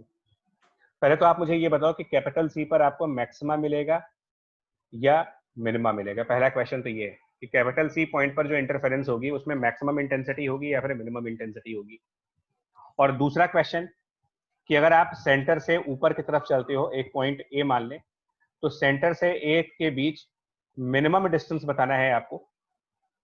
मिनिमम डिस्टेंस क्या होगी जहां पर कि वापस आपको मिनिमम इंटेंसिटी मिलेगी। ये दो क्वेश्चन है। तो पहले सेंटर वाला बताओ, सेंटर पर मैक्सिमम इंटेंसिटी है या मिनिमम इंटेंसिटी है, और उसके बाद सेंटर के ऊपर जाने पर कितना मिनिमम डिस्टेंस ऊपर जाओगे जहां पर आपको मिनिमम इंटेंसिटी मिलेगी। तो अभी जो मैंने आपसे पीछे कहा था कि आप मिरर को कैसे हैंडल करोगे, मिरर वाले क्वेश्चंस को हैंडल कैसे करेंगे, तो मिरर को आप रिमूव कर दीजिए, मिरर को आप एब्सेंट मान सकते हो, और मिरर की जगह पर कैपिटल S की इमेज को इंट्रोड्यूस कर दे। मतलब ये जो ओरिजिनल क्वेश्चन है, ये ओरिजिनल क्वेश्चन बदल जाएगा आपके लिए, और ओरिजिनल क्वेश्चन बदल करके अब आप इसको मॉडिफाइड फॉर्म में देखिए। मॉडिफाइड फॉर्म में आप ये कह सकते हो कि हमारे पास एक सोर्स S1 है, एक सोर्स S हो गया, और एक सोर्स उसकी इमेज हो गई S डैश। मिरर को हटा दो आप, अब आप मिरर से कोई मतलब नहीं रहा आपको, और नॉर्मल क्वेश्चन हो गया एक स्क्रीन और दो सोर्सेस, और कितना डिस्टेंस होगा दोनों सोर्सेस के बीच में, मतलब S और S डैश के बीच 4 लैम्डा। तो अब ये अब आपका ये क्वेश्चन हट गया, अब आपको मिरर से कोई मतलब नहीं है। मिरर का काम सिर्फ सोर्स की इमेज को बनाने के लिए होता है। सोर्स की इमेज बनाने के बाद आपके पास दो सोर्सेस आ गए, एक जो एक्चुअल सोर्स है और एक उस एक्चुअल सोर्स की जो मिरर में इमेज बन रही है। और प्लेन मिरर है तो बेसिक प्रॉपर्टी लगाओगे, object distance equal to the image distance. अब सेंटर पर क्या होगा, तो मैं उस कंसेप्ट की तरफ आता हूं यार कि S1 S2 के बीच में अगर 4 लैम्डा का डिस्टेंस है S1 S2 के बीच में, तो सेंटर वाले पॉइंट पर कितना पाथ डिफरेंस होगा। मतलब अगर कोई वेव अगर कैपिटल S से सेंटर की तरफ आए और कोई वेव S डैश से चल करके सेंटर पे आए, तो दोनों के बीच में पाथ डिफरेंस कितना हुआ, कितने सर पाथ डिफरेंस 4 लैम्डा हो जाएगा। तो पाथ डिफरेंस 4 लैम्डा है। नॉर्मल कंडीशंस में यहाँ पर कंस्ट्रक्टिव इंटरफेरेंस होनी चाहिए। 4 लैम्डा का path difference normally constructive interference के लिए होता है, बट क्योंकि यहाँ पर प्लेन मिरर का क्वेश्चन था, रिफ्लेक्शन हुआ है बीच में, तो 4 लैम्डा के पाथ डिफरेंस आने के बावजूद भी आप ये कहोगे कि यहाँ पर जो इंटरफेरेंस होगा वो डिस्ट्रक्टिव इंटरफेरेंस होगा, यानी कि मिनिमम इंटेंसिटी आपको मिलेगी यहाँ पर। यही मैं बार बार समझा रहा हूँ। और अब इससे कितना और ऊपर चलोगे जहां पर आपको फिर मिनिमम इंटेंसिटी आ जाए, इससे कितना और ऊपर चले जहां पर मिनिमम इंटेंसिटी हो। मिनिमम डिस्टेंस कितना ऊपर लेंगे, y। Minimum value of y निकालनी है आपको, ताकि फिर से आपको डिस्ट्रक्टिव इंटरफेरेंस मिले। तो ये उसके लिए फिर वो हाइपरबोला वाली थ्योरी आएगी कि अगर आप S1 S2 के बिल्कुल मिड पॉइंट से एक लाइन बनाओ, S1 S2 के मिडिल पॉइंट पर एक लाइन बनाओ, तो ये लाइन होती है जीरो पाथ डिफरेंस की। मैं बार बार कह रहा हूँ आपसे। फिर आपको फटाफट हाइपरबोलिक लाइंस, हालांकि ये बनानी नहीं, ये तो ये एक्चुअली में आपको इमेजिन करनी होती है कि आप इसके बाद हाइपरबोलिक लाइंस प्लॉट करते जाए। और नेक्स्ट हाइपरबोलिक लाइन वो होगी जिसका पाथ डिफरेंस लैम्डा होगा, अगली हाइपरबोलिक लाइन वो होगी जिसका पाथ डिफरेंस 2 लैम्डा होगा, और हाइपरबोला बनाएंगे। और फर्स्ट हाइपरबोला से सेकंड हाइपरबोला के बीच में जो डिस्टेंस है वो लैम्डा बाई 2 का डिस्टेंस है। फिर लैम्डा बाई 2 के डिस्टेंस पे जाओगे, तो ऐसे कितने हाइपरबोलास बन जाएंगे। अगर आपको एस और एस डैश के बीच में 4 लैम्डा का डिस्टेंस लेना है, तो आप खुद सोच सकते हो टोटल नंबर ऑफ हाइपरबोलास कितने बनेंगे अगर ये 4 लैम्डा का डिस्टेंस है तो। और हर लैम्डा बाई 2 बार आपको हाइपरबोला बनाना है सेंटर वाली लाइन से। सर जो 3 हाइपरबोला, जो सेंटर 3 वाली लाइन हाइपरबोला है, राइट साइड में। हाँ, जो सेंटर वाली लाइन है उससे लैम्डा बाई 2 आप राइट साइड चलते जाओ। लैम्डा बाई 2 जब राइट साइड की तरफ चलोगे सेंटर वाले पॉइंट से, तो एक हाइपरबोला ये मिलेगा, दूसरा एक और हाइपरबोला मिलेगा आपको। और ये हाइपरबोला जब स्क्रीन पर गिरेंगे, तो आप ये बताओ सेंटर के नियरेस्ट जो पॉइंट होगा उस पे कौन सा हाइपरबोला होगा, कौन से पाथ डिफरेंस वाला हाइपरबोला गिरेगा। लैम्डा पाथ डिफरेंस वाला, 2 लैम्डा वाला, या 3 लैम्डा वाला। Sir 3 lambda. हाँ, तो y मिनिमम वहां पर होगा जहां पाथ डिफरेंस आपको 3 लैम्डा लेना पड़ेगा।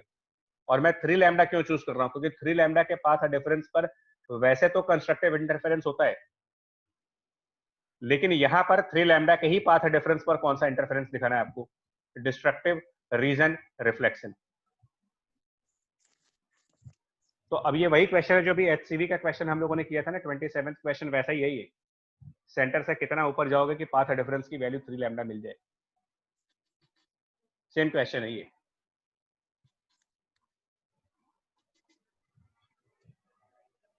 आया पॉइंट समझ में ये वाला?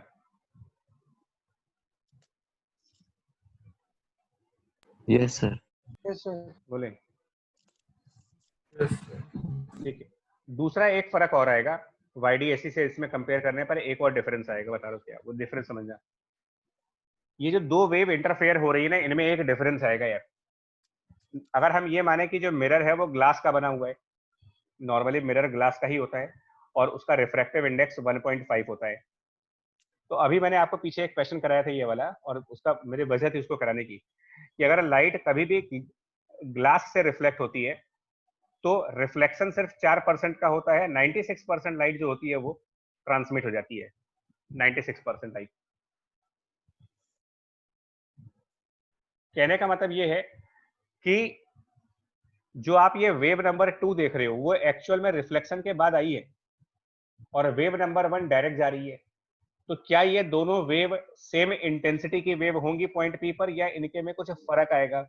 वेव 1 बिना कहीं रिफ्लेक्ट हुए डायरेक्टली सोर्स से पॉइंट पी पर जा रहा, और वेव 2 पहले तो सोर्स से निकला होगा, उसके बाद मिरर से रिफ्लेक्ट हो गया, और रिफ्लेक्शन सिर्फ 4% होता है, 96% लाइट मिरर में चली जाती है। यानी कि जो वेव 1 और वेव 2 देख रहे हो आप, इनकी एनर्जी या इनकी इंटेंसिटीज, इंटेंसिटी ऑफ वेव 1 और इंटेंसिटी ऑफ वेव 2, ये इनमें डिफरेंस आएगा आपको हमेशा। और किसकी इंटेंसिटी ज्यादा होगी अगर वैसे पूछा जाए कि इंटेंसिटी वेव 1 की ज्यादा होगी, मतलब जो डायरेक्ट वेव जा रही है उसकी इंटेंसिटी ज्यादा है, या जो वेव रिफ्लेक्शन के बाद पहुंच रही है उसकी इंटेंसिटी ज्यादा है।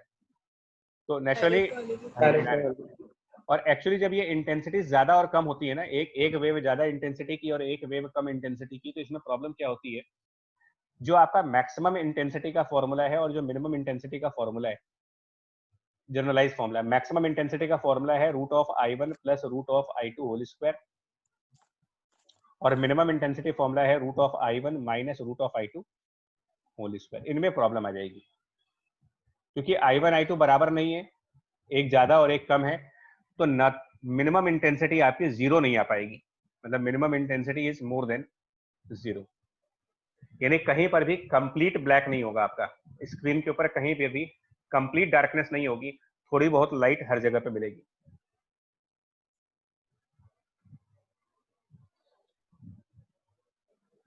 नेक्स्ट थिन फिल्म इंटरफेरेंस पे आइए, ये भी इसी का टॉपिक है।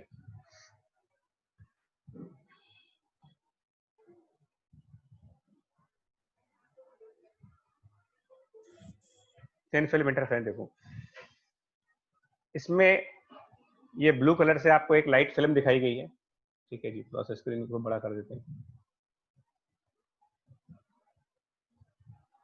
इसमें भी देखो आपको क्या दिखाया गया ना कि ए बी जो है वो इंसिडेंट वेव है, ए टू बी अगर आप देखोगे तो ये इंसिडेंट वेव कहेंगे। पॉइंट बी पर अगर आप ध्यान दें, पॉइंट बी पर तो दो फिनोमेना दिखाए गए हैं। पॉइंट बी पर क्या हो रहा है, लाइट कुछ रिफ्लेक्ट हो रही है पॉइंट डी की तरफ, और पॉइंट बी से कुछ लाइट आगे की तरफ रिफ्रैक्ट हुई है। जो रिफ्रैक्ट होगा वो स्नेल्स लॉ फॉलो करेगा, जो रिफ्लेक्ट होगा वो लॉ ऑफ रिफ्लेक्शन को फॉलो करेगा। तो लॉ ऑफ रिफ्लेक्शन इधर की तरफ, बी से डी की तरफ और बी से सी की तरफ स्नेल्स लॉ फॉलो करते हैं, जो कहता है कि sine I upon sine R is equal to mu two upon mu one. ये बेसिक क्लास टर्म्स में भी है। पॉइंट सी पर आकर के फिर से सेम फिनोमेना होगा। पॉइंट सी पर लाइट का कुछ पोर्शन वापस रिफ्लेक्ट होगा, कुछ पोर्शन ट्रांसमिट होगा। पॉइंट ई पर भी सेम फिनोमेना होगा। लाइट का कुछ पोर्शन पॉइंट ई पर दूसरे मीडियम में चला जाएगा और कुछ पोर्शन वापस रिफ्लेक्ट होगा। मतलब ये कहने का मतलब ये है, हर एक पॉइंट पर लाइट दो पार्ट्स में डिवाइड हो जाएगी। हर एक पॉइंट पर एक पार्ट वापस उसी मीडियम में आ जाएगा जिस मीडियम में लाइट गई थी, रिफ्लेक्शन, और एक पार्ट लाइट का दूसरे मीडियम में ट्रांसफर हो जाएगा, उसको रिफ्रैक्शन कहोगे। तो अगर हम ये माने कि हम एयर से चल रहे हैं, यहाँ पर एयर है, तो सबसे पहले आप ये दिखाओगे कि लाइट एयर से जा रही थी, पॉइंट बी पर लाइट दो पार्ट्स में डिवाइड हो गई, कुछ लाइट वापस एयर में आ गई बी से डी की तरफ, और कुछ लाइट इस ग्लास के अंदर चली गई। पॉइंट सी पर जाकर के लाइट फिर से दो पार्ट्स में डिवाइड होगी, कुछ वापस ग्लास में आ गई सी टू ई, और कुछ वापस दूसरे साइड चली गई। फिर पॉइंट ई पर स्प्लिटिंग होगी, दो पार्ट्स में स्प्लिट करेगी लाइट। पॉइंट एफ पर भी स्प्लिटिंग होगी। पॉइंट एफ की स्प्लिटिंग को मैंने ड्रॉ नहीं किया है, बट होगा वहां पर भी। पॉइंट एफ पर भी ये लाइट ऐसे स्प्लिट कर जाएगी, हर एक पॉइंट पर होगा ये। अब पहला क्वेश्चन, पहले वाले इंसिडेंस में कितना परसेंट रिफ्लेक्ट होगा, फर्स्ट इंसिडेंस में कितना रिफ्लेक्ट होगा, और आपसे ये पूछा जाए। मतलब अगर मैं इंटेंसिटी की बात करूं कि इंसिडेंट वेव मेरा आई नॉट है, मान लीजिए उसकी इंटेंसिटी आई नॉट है, इंसिडेंट वाले की इंटेंसिटी अगर मैं आई नॉट मान लेता हूं, और इस फिल्म का रिफ्रैक्टिव इंडेक्स 1.5 में जानबूझ करके मान रहा हूं, क्योंकि इसको कैलकुलेट किया पीछे अभी कि 1.5 रिफ्रैक्टिव इंडेक्स का मतलब होगा कि अगर आप आई नॉट इंटेंसिटी ला रहे हो, तो एक काम करते हैं, आई नॉट को आप 100 मान ले। थोड़ा सा कैलकुलेटर रेडी रखिएगा। आई नॉट को 100 मान लो, यानी कि 100 वैल्यू आ रही है इसमें, सो दैट परसेंटेज निकालना इजी हो मेरे लिए। तो अगर आई नॉट इक्वल टू 100 मानते हैं प्रॉपर यूनिट में, इंटेंसिटी है तो वॉट पर मीटर स्क्वायर, तो 4% इसका रिफ्लेक्ट होगा, यानी कि 4 रिफ्लेक्ट हो गया, 96 इसका ट्रांसमिट हो गया। अब उस 96 का 4%, 96 का 4% लाइट वापस रिफ्लेक्ट हो रही है यहाँ पर, और 96 का 96% वापस ट्रांसमिट हो रहा है। तो ये अब आप कैलकुलेट करके बताएंगे कि 96 का 4% कितना होगा। जो 3.84 3.84, ओके, ये वापस चला गया और बाकी उधर गया। अब इस 3.84 का, इस 3.84 में से कितनी लाइट वापस बाहर आएगी? 4% रिफ्लेक्ट हो रहा है, ध्यान दीजिएगा, 96% बाहर जा रहा है। तो C से E तक 3.84 जो आ रहा ना, उसमें से वापस उसी मीडियम में 4% जाएगा। मतलब कि E to F जो देख रहे हो, ये 4% ऑफ 3.84 होगा, और वापस जो निकलेगा ये 96% ऑफ 3.84 होगा। ये कैलकुलेट करो आप कि 96% ऑफ 3.6864 3.68 मतलब 3.6 yes sir राउंड ऑफ करके 3.7 मानता हूँ उसको, अप्रोक्सीमेट 3.7 राउंड ऑफ कर सकते हैं, 3.7 मान सकते हैं। तो ये भी क्वेश्चंस आते हैं कभी कभी, आप ये मत समझना कि एंड रिजल्ट पे ही क्वेश्चन आता है हमेशा। कभी कभी क्वेश्चन जो होता है ना, डेरिवेशन के बीच के स्टेप्स भी रहता है, आपको ये परसेंटेज ही कैलकुलेट करने को दे देंगे कि सेकंड रिफ्लेक्शन के बाद कितना परसेंट लाइट बाहर आएगा। तो परसेंटेज ऑफ रिफ्लेक्शन फिक्स है 4%, और वो फिक्स नहीं है एक्चुअली, वो म्यू की वैल्यू पे डिपेंड करता है। हमने 1.5 का एग्जांपल लिया है, आप एग्जांपल बदल दो तो परसेंटेज बदल जाएगा। म्यू कुछ और कर लो, अकॉर्डिंगली परसेंटेज आएगा। और वो परसेंट पीछे मैंने कैलकुलेट करना बताया है कि आप कैसे निकाल सकते हो कि कितनी परसेंट लाइट रिफ्लेक्ट होती है और कितनी परसेंट लाइट ट्रांसमिट होगी। एनीवे, जो बी टू डी की लाइट है और जो ई टू एच की लाइट है, उनके इंटेंसिटीज में कितना फर्क दिख रहा है आपको? बी टू डी और ई टू एच वाली लाइट जो है सर 0.32 0.32, मतलब 3.7 मान लेंगे तो लगभग सेम इंटेंसिटी हो गई। 3.7 और 4 ऑलमोस्ट सेम हो जाएंगे, ये लगभग सेम इंटेंसिटी की वैल्यू होगी।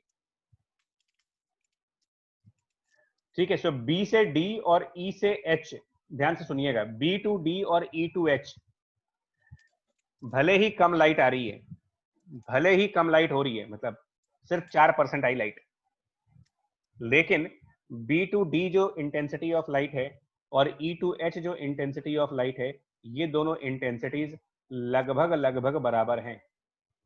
इनको मैं और क्लोज कर सकता हूं और रिफ्रैक्टिव इंडेक्स 1.5 से भी छोटा कर दूं तो रिफ्रैक्टिव इंडेक्स अगर आप 1.5 से भी छोटा करिए तो ये और क्लोज हो जाएंगे। कैसे? इधर देखो, यहां पर हम लोगों ने कैलकुलेशन 1.5 से किया है। आप अगर काम करो, इस कैलकुलेशन को 1.5 की जगह 1.2 लेते सपोज, तो देखो ए रिफ्लेक्टेड की वैल्यू क्या बनती? ए इंसिडेंट, μ1 की वैल्यू 1, μ2 की वैल्यू 1.2, डिनोमिनेटर में μ1 प्लस μ2, 1.25 कर लेते हैं, ज्यादा बेटर होगा। 1.25 से कैलकुलेशन आसान हो जाएगी। नाउ ए रिफ्लेक्टेड की वैल्यू बनेगी ए इंसिडेंस इनटू, माइनस तो आएगा ही, बट माइनस के अलावा 0.25 डिवाइडेड बाय 2.25 कितना हो गया? आप देखो, आप ए रिफ्लेक्टेड इक्वल टू, तो ऑलमोस्ट मेरे ख्याल से ए आई डिवाइडेड बाय 9। अब इसका स्क्वायर करो, 1/81 हो जाएगा, और 100 मल्टीप्लाई करो तो 100 डिवाइडेड बाय 81 बनेगा, 100 डिवाइडेड बाय 81, और वो लमसम 1.2% के आसपास आएगा, ऑलमोस्ट 1.2%, यानी 1.2% रिफ्लेक्ट होगा। पॉइंट क्या है मेरा, क्योंकि आप डायरेक्ट आंसर पे जाना चाहोगे, मैं डायरेक्ट आंसर पे जाऊंगा नहीं। भी मेरा पर्पस बार बार समझिए, मैं आपको बार बार ये समझाना चाह रहा हूँ कि पॉइंट बी से जो लाइट आई की तरफ जा रही है उसकी इंटेंसिटी, और पॉइंट ई से जो लाइट आई की तरफ जा रही है उसकी इंटेंसिटी लगभग लगभग बराबर है। और जब दो लाइट वेव की इंटेंसिटीज लगभग बराबर हो जाए तो उनके बीच का इंटरफेरेंस बेस्ट इंटरफेरेंस माना जाता है। और बेस्ट इंटरफेरेंस मानने का रीजन ये है कि मैक्सिमम और मिनिमम इंटेंसिटीज को आप क्लियरली डिफरेंशिएट कर सकते हो। क्योंकि मैक्सिमम इंटेंसिटी निकालने के लिए स्क्वायर रूट के अंदर फर्स्ट वेव की इंटेंसिटी 4 और दूसरे वेव की इंटेंसिटी 3.7, इसका स्क्वायर करोगे, और मिनिमम इंटेंसिटी निकालने के लिए square root of 4 minus square root of 3.7 और इसका स्क्वायर करोगे, तो इनमें काफी ज्यादा डिफरेंस होगा, यानी कंट्रास्ट मिलेगा आपको। ये वैसा ही होता है कि जब कंट्रास्ट होता है कलर्स का, एक बहुत लाइट कलर हो और एक उसी का बहुत ब्राइट कलर हो, मतलब फैशन डिजाइनिंग में आप करो, एक लाइट ग्रीन कलर रखो, सबसे लाइट ग्रीन कलर और सबसे डार्क ग्रीन कलर, तो बेटर कंट्रास्ट मिलता है आपको सेम कलर्स के बीच में, और आप उनको डिफरेंशिएट कर सकते हो आसानी से।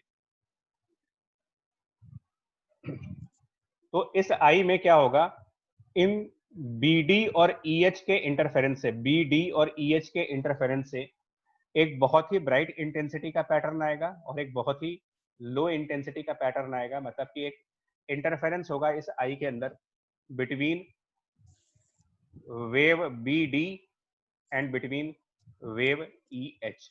ये फाइनल पॉइंट पर आ रहे हो आप कि जो आपका आई होगा वो आई एक स्क्रीन का काम करेगा, और उसके अंदर इंटरफेरेंस किनके बीच में होगा, तो इंटरफेरेंस होगा उस लाइट का जो B से D की तरफ जा रही है और उस लाइट का जो E से H की तरफ जा रही है, इनके बीच में। और इन्हीं को यहां पर कहा गया है रिफ्लेक्टेड वेव इंटरफेरेंस। अब ये कंस्ट्रक्टिव इंटरफेरेंस होगा या डिस्ट्रक्टिव इंटरफेरेंस होगा, ये किससे डिसाइड करेंगे? इन दोनों के बीच में जो इंटरफेरेंस है ये कंस्ट्रक्टिव है या डिस्ट्रक्टिव है, ये डिसाइड कैसे करेंगे? तो इसके लिए क्या करेंगे ना, देखो अब इसके लिए मैं थोड़ा सिंपल केस पे आता हूं पहले। और सिंपल केस में हम क्या करेंगे ना, हम पहले नॉर्मल इंसिडेंस का केस लेंगे। पहले आपको नॉर्मल इंसिडेंस का केस लेंगे, उसके बाद किसी एंगल पर चलेंगे। तो इसको हम अपना थिन फिल्म मान रहे हैं यार, film of refractive index mu मान लीजिए। और थिकनेस इसकी टी मान लो। अब आप ये माने कि जो लाइट है वो नॉर्मली इंसिडेंट हुई है, बिल्कुल ऊपर से लाइट आ रही है, डायरेक्ट ऐसे लाइट परपेंडिकुलरली आ रही है। पिछले डायग्राम को तो मैंने समझाने के लिए ऐसा लिया था, बट ये लाइट डायरेक्ट ऊपर से आ रही है। लैम्डा वेवलेंथ की लाइट डायरेक्टली ऊपर से आई है और आपकी जो आईज हैं वो भी बिल्कुल ऊपर की तरफ ही है। तो देखो एक्चुअली होगा क्या ना यार, अब इस डायग्राम में आपको समझ नहीं आएगा, डायग्राम पिछला वाला ही ज्यादा बेटर है, बट ट्राई करते। होगा ये कि ये जो लाइट आई है ये यहीं से वापस रिफ्लेक्ट हो जाएगी और रिफ्लेक्ट होकर आपके आई में चली जाएगी यहीं से। इनफैक्ट दो पार्ट्स में डिवाइड हो जाएगी। तो मैं डायग्राम बना रहा हूं, बट ये डायग्राम कुछ टाइम बाद दिखेगा नहीं, सो डायरेक्ट आप स्क्रीन पे देखते जाइएगा और बनाते जाइएगा। नंबर 1, लाइट जैसे ही गिरेगी दो पार्ट्स में डिवाइड होगी। इसमें से कुछ पार्ट लाइट का होगा वो वापस टुवर्ड्स आई चला जाएगा और कुछ पार्ट लाइट का आगे की तरफ ट्रांसमिट कर जाएगा ऐसे। तो ये आपका वेव नंबर 1 हो गया, वेव नंबर 1। बॉटम पॉइंट पर जाकर के लाइट फिर से दो पार्ट्स में डिवाइड होगी। कुछ पोर्शन लाइट का आगे की तरफ ट्रांसमिट कर जाएगा और कुछ पोर्शन लाइट का यहां से वापस पलट करके पीछे की तरफ जाएगा। फिर इस पॉइंट पर जाकर के लाइट का कुछ पोर्शन नीचे की तरफ रिवर्स करेगा, रिफ्लेक्ट होगा और कुछ लाइट वापस बाहर की तरफ निकल करके आएगी। इसको वेव नंबर 2 कह दो। डायग्राम पिछले वाले से रेफरेंस ले लो, ज्यादा अच्छा रहेगा। पिछले वाले से जो एंगल पर है कि जो लाइट आएगी वो पहले पॉइंट बी पर रिफ्लेक्ट हो जाएगी और पॉइंट बी से आगे चली जाएगी। आगे जाकर के फिर वो रिफ्लेक्ट होगी, फिर ट्रांसमिट होगी, फिर पॉइंट ई पर आकर के लाइट दो पार्ट्स में डिवाइड कर जाएगी। तो यही डायग्राम मैं आगे दिखा रहा हूं, बट स्ट्रेट लाइन के फॉर्म में दिखा रहा हूं। इसको कह देना नॉर्मल इंसिडेंस। यहां तक का पॉइंट क्लियर हुआ? Yes, sir. यहाँ तक का पॉइंट क्लियर हो गया? बताइए। अच्छा, अब चलिए अब हाँ ध्यान से देखना, क्योंकि थिन फिल्म इंटरफेरेंस में स्टूडेंट्स कंफ्यूज रहते हैं थोड़ा सा ना। ये एयर हो गया, इसका रिफ्रैक्टिव इंडेक्स तो म्यू दे रखा है, वापस फिर एयर मान लेते हैं। अब आप मुझे ये बताओ कि वेव 2 वेव 1 से कितनी देर बाद आई में जाएगी? मतलब ऑब्वियसली वेव 1 पहले पहुंच जाएगी क्योंकि वेव 1 जल्दी रिफ्लेक्ट हुई है। तो वेव 2 कितना टाइम डिले होगा? मतलब अगर आपसे डिले पूछा जाए कि wave sir T mu 1 upon C. ध्यान से देखो, वेव 2 वेव 1 कहां से रिफ्लेक्ट हुई है, ध्यान देखिएगा। मैं फिर से आपको हाइलाइटर से दिखा रहा हूं।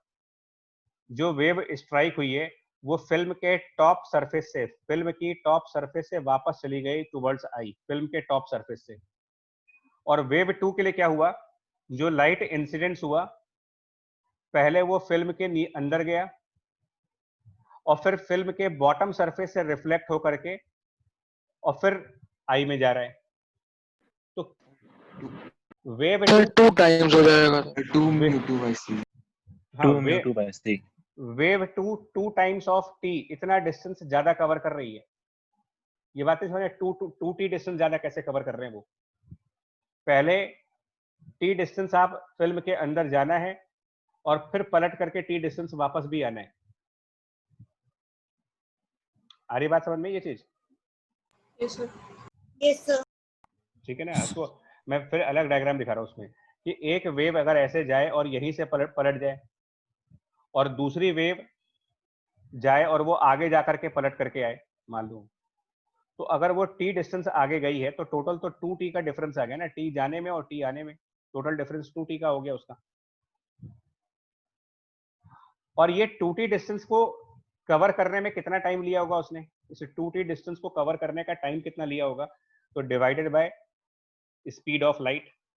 बट ये जो 2t डिस्टेंस आप कवर कर रहे हो वो इनसाइड फिल्म कवर कर रहे हो, तो वहां पर स्पीड जो होगी, speed in vacuum divided by mu. यहां तक का पॉइंट बताओ। Yes, sir. Yes, sir. ठीक है, अब आप फेज डिफरेंस बताओ कितना होगा? भाई आप ये टाइम निकालिए ना, 2t divided by c by mu, time आ गया, इतना टाइम का डिफरेंस है। Yes, sir। Sir, और इतने टाइम के डिफरेंस में नंबर ऑफ ऑसिलेशन निकालने के लिए मैंने कहा था कि इसको टाइम पीरियड से डिवाइड कर दो। तो नंबर ऑफ ऑसिलेशंस आ गए, और नंबर ऑफ ऑसिलेशंस के निकालने के बाद 2 पाई से मल्टीप्लाई करके फेज डिफरेंस निकाल दीजिए, बस फेज डिफरेंस निकालो आप। तो ये पूरी वैल्यू जब आएगी ना फेज डिफरेंस की, ये टोटल वैल्यू फेज डिफरेंस की, तो और इसमें वो वाला कॉन्सेप्ट भी लगाइएगा, मतलब देखो अभी फिलहाल तो मैं लिख दे रहा हूँ, इसका पूरा आंसर इतना आएगा आपका 2 mu T multiplied by 2 pi divided by C into T, और C into T actually lambda बन जाएगा यहाँ पर, मतलब small C multiplied by T. और ये लैम्डा कौन से मीडियम का बनेगा, अगर वैक्यूम के स्पीड और टाइम पीरियड को मल्टीप्लाई करें तो ये लैम्डा कौन से मीडियम का रहेगा, ये इस फिल्म के लिए लैम्डा होगा या फिर एयर वाले मीडियम यानी वैक्यूम के लिए लैम्डा? सर एयर वाले का होगा। वैक्यूम वाले। लैम्डा वैक्यूम का होगा। हाँ ये आ रहा है, बस इतना रखो आप इसको, ये हो गया फेज डिफरेंस कंसेप्ट, इसके आगे मत जाइए, ये फेज डिफरेंस आ गया इसका। हम और कुछ नहीं करना आपको, बस अब इसके बाद देखो कि जो इंटरफेरेंस होगा वो कंस्ट्रक्टिव होगा या डिस्ट्रक्टिव होगा, ये कैसे पता लगाओगे, इंटरफेरेंस कंस्ट्रक्टिव हुआ या डिस्ट्रक्टिव हुआ ये कैसे पता लगाएंगे। तो आपको ये याद करना पड़ेगा कि जब फेज डिफरेंस की वैल्यू 0 होती है, 2 पाई होती है, 4 पाई होती है, 6 पाई होती है, तो ये सब हम नॉर्मल कंडीशंस में कहते हैं कि कंस्ट्रक्टिव इंटरफेरेंस होते हैं। फेज डिफरेंस पाई, 3 पाई, 5 पाई, 7 पाई, ये सब जब होंगे तो ये सब कहलाएंगे आपके डिस्ट्रक्टिव। तो यहां पर क्या करेंगे, देखो अगर मैं कहता हूं, अगर इफ ये जो फेज डिफरेंस हमने कैलकुलेट किया यानी कि 4 पाई mu T upon lambda, 4 pi mu T by lambda, अगर ये वैल्यू 0 है, 2 पाई है, 4 पाई है, 6 पाई है, इस तरीके से है, तो अब आपको बताना है कि ये कंस्ट्रक्टिव इंटरफेरेंस की कंडीशन होगी या डिस्ट्रक्टिव इंटरफेरेंस की कंडीशन होगी। क्योंकि नॉर्मल कंडीशंस में YDSE के टाइम पर तो ये कंस्ट्रक्टिव था, बट यहाँ रिफ्लेक्शन है इसलिए ध्यान देना होगा तुम्हें। अब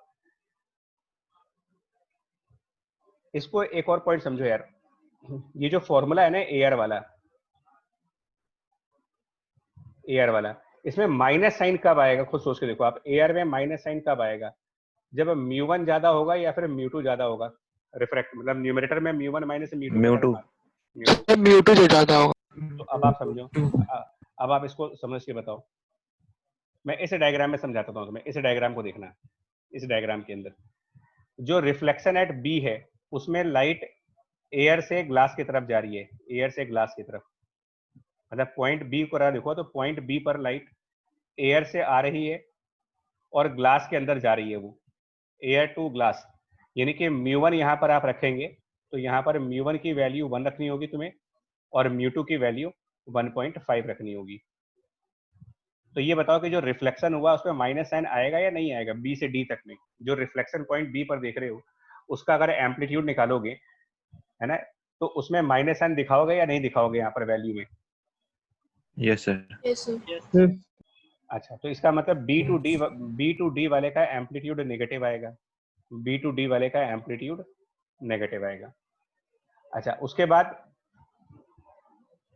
जो ई टू एच जा रहा है उसमें कोई रिफ्लेक्शन है क्या, जरा ई टू एच वाले की पूरी ट्रेजेक्टरी देखो आप, ई टू एच वाले की पूरी ट्रेजेक्टरी, सबसे पहले ए से आए, बी पर गए, उसके बाद रिफ्रैक्ट हो रहे हैं,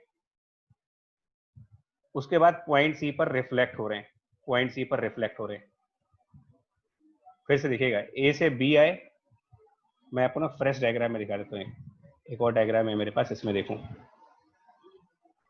मैं आपसे कह रहा हूं कि यहां पर अगर आप इसका एम्पलीट्यूड AI लिखते हो तो जो पॉइंट बी पर रिफ्लेक्शन हो रहा है उसका AR माइनस में चलेगा, क्योंकि पॉइंट बी पर एयर से ग्लास की तरफ जा रहे हो आप, ठीक है, और उसमें से कुछ ट्रांसमिट हो गया, ए ट्रांसमिटेड।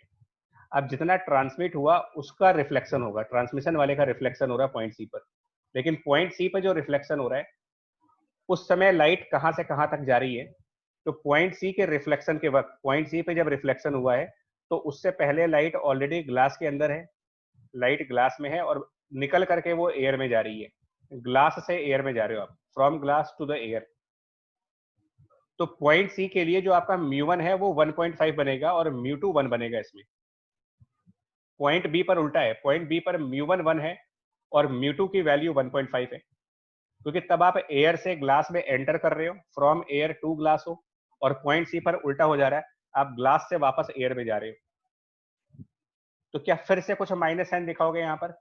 मतलब पॉइंट सी के रिफ्लेक्शन में माइनस साइन आएगा या नहीं आएगा फॉर्मूले के हिसाब से? सर नहीं आएगा। नहीं है। नहीं आएगा। तो इसका मतलब पॉइंट सी के रिफ्लेक्शन में कोई माइनस नहीं होगा, और उसके बाद हम बाहर निकल गए।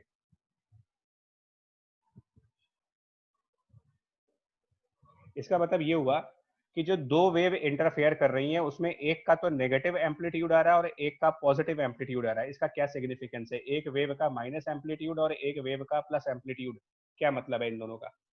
सर पाई का फेज डिफरेंस। पाई का सर जो रिफ्लेक्ट हुआ है सर उसका पाई का फेज डिफरेंस है, और दूसरे वाला जो रिफ्रैक्ट हुआ है उसमें ऐसा नहीं है। हाँ ठीक है। मतलब एक, और जब पाई का फेज डिफरेंस आ जाता है ना, तो इसमें हमेशा क्या करिएगा, जो क्राइटेरिया आप रेगुलर बेसिस पे जो क्राइटेरिया आप कंस्ट्रक्टिव इंटरफेरेंस के लिए बोलते हो उसको बदल दो। मतलब कि 0, 2 पाई, 4 पाई, 6 पाई का जो फेज डिफरेंस है, ये जो कंडीशंस होंगी, इन कंडीशंस पर आपको ये कहना पड़ेगा कि ये डिस्ट्रक्टिव इंटरफेरेंसेस होंगे यहाँ पर। और पाई, 3 पाई, 5 पाई, 7 पाई में से कोई अगर फेज डिफरेंस बनेगा तब कंस्ट्रक्टिव इंटरफेरेंस होगा। Sir phase difference plus pi नहीं करेंगे? मैं उस लॉजिक को नहीं करता। मैं प्लस पाई क्यों करें, माइनस पाई भी तो कर सकते थे। प्लस पाई और माइनस पाई के कंफ्यूजन हैं कि प्लस क्यों करेंगे और माइनस क्यों करेंगे। सर ये जो हम लोग ने कंस्ट्रक्टिव वाला करा है, डिस्ट्रक्टिव वाला करा, सर ये तो हम लोग ने सिर्फ एक ही वेव को कंसिडरेशन में लिया जो रिफ्लेक्ट हो रही थी तो ट्रांसमिशन सर, में आता लेकिन है वो ना। बनती तो दोनों से है ना सर, कंस्ट्रक्टिव और डिस्ट्रक्टिव। तो दो वेव इसमें 1 और 2 वाली वेव ले रहे हो ना आप। इस डायग्राम को हटाओ यार, पर इसको देखो। इसमें बी इंटरफेरेंस किन के बीच में ले रहे हो? इंटरफेरेंस हो रहा है बी से डी वाली वेव के बीच में और ई से एच वाली वेव के बीच में, इनमें इंटरफेरेंस है। तो एक ये पाथ, सर देखिए एक पाथ आपका ए से बी और बी से डी है। मैं ऐसे दिखा रहा हूँ, ये एक पाथ है, मतलब ये आपका पूरा एक वेव जा रही है। ठीक, दूसरी वेव आपकी कहां से चल रही है? ए से B, B to C to E, ध्यान से देख लो, सी टू ई और ई टू एच, ये दूसरी वेव जा रही है। ये दो वेव ऐसे जा रही है। यहां तक बात क्लियर है आपको? Yes sir. दो यस वेव सर। है ना। अब देखो, तो इस पूरे पाथ में रिफ्लेक्शन कहां पे हुआ है? ए से बी, बी से डी, इसमें रिफ्लेक्शन का पॉइंट कहां पर है? कहां पर बी। वेव? बी पॉइंट है सर। तो बी पर रिफ्लेक्ट हो रहा है ना। तो हुआ क्या रहा है, बी से पहले अगर आपका पॉजिटिव एम्पलीट्यूड है तो रिफ्लेक्शन के बाद माइनस हो जा रहा है वहां पर, म्यू 1 म्यू 2 के हिसाब से। ठीक है। अब ए से बी तक पॉजिटिव एम्पलीट्यूड था, बी टू सी में रिफ्लेक्शन तो हुआ नहीं है, बी टू सी तो ट्रांसमिशन है, रिफ्रैक्शन है, तो पॉजिटिव पॉजिटिव में ही जाएगा। पॉइंट सी पर रिफ्लेक्शन हो रहा है, लेकिन उस रिफ्लेक्शन में म्यू 1 म्यू 2 की जो वैल्यूज हैं उसके हिसाब से फिर आपका पॉजिटिव आंसर आ रहा है। और पॉइंट ई से एच तक में फिर आप रिफ्रैक्ट हो रहे हो, फिर पॉजिटिव हो रहा है। इसका मतलब इसमें कहीं साइन चेंज हो ही नहीं रहा है। और कहीं साइन चेंज ना होने का मतलब इसमें इस टाइप का कोई फिनोमेना नहीं होगा कि आधे रास्ते में वेव का नेचर बदल जाए। इस टाइप का फिनोमेना इसमें नहीं होगा। सर पॉजिटिव क्यों हो गया वो? इससे ये जो ए रिफ्लेक्टेड है वो A incident into mu 1 minus mu 2 divided by mu 2 plus mu 1 है, और ए ट्रांसमिटेड कभी माइनस में आएगा ही नहीं, क्योंकि इसके अंदर नेगेटिव आने के लिए कोई चीज है ही नहीं। मतलब जो वेव एक मीडियम से दूसरे मीडियम में जाएगी वो हमेशा पॉजिटिव एम्पलीट्यूड की होगी।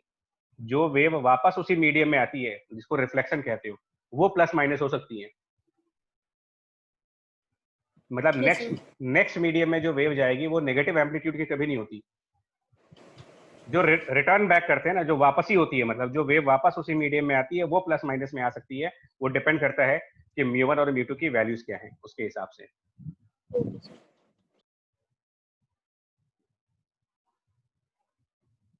तो यही चीज इसमें देखनी होती है आपको। इस वजह से आपसे कहा जा रहा है कि वेव 1 और वेव 2 के बीच में एक पाई का एडिशनल फेज डिफरेंस है, पाई का additional phase difference because of reflection. और जब पाई का एडिशनल फेज डिफरेंस रिफ्लेक्शन की वजह से आ जाए तो आप उस पाई को प्लस माइनस ना करो, आप सिर्फ ये कर दिया करो जो रेगुलर बेसिस पर कंस्ट्रक्टिव इंटरफेरेंस की कंडीशंस हैं उनको डिस्ट्रक्टिव की कंडीशंस मान दिया जाए, और जो रेगुलर बेसिस पर डिस्ट्रक्टिव इंटरफेरेंस की कंडीशंस हैं उनको कंस्ट्रक्टिव की कंडीशंस कर दी जाए। हमें कुछ प्लस माइनस नहीं करना होता वहां पर।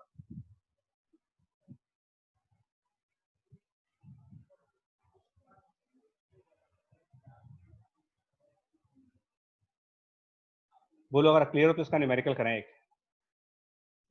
Yes sir. Yes, sir. Sir yes sir. चलिए अब आप न्यूमेरिकल देखो इसका ना, जल्दी से एक न्यूमेरिकल करा दें फिर आपको बता दें। चलिए देखिए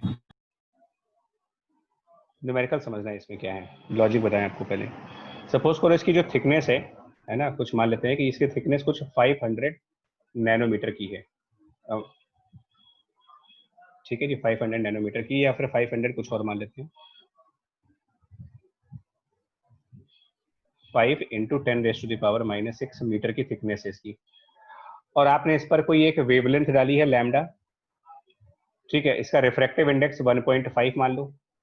अब आपको लैम्डा बताना है, what is the value of lambda for constructive interference in reflected light.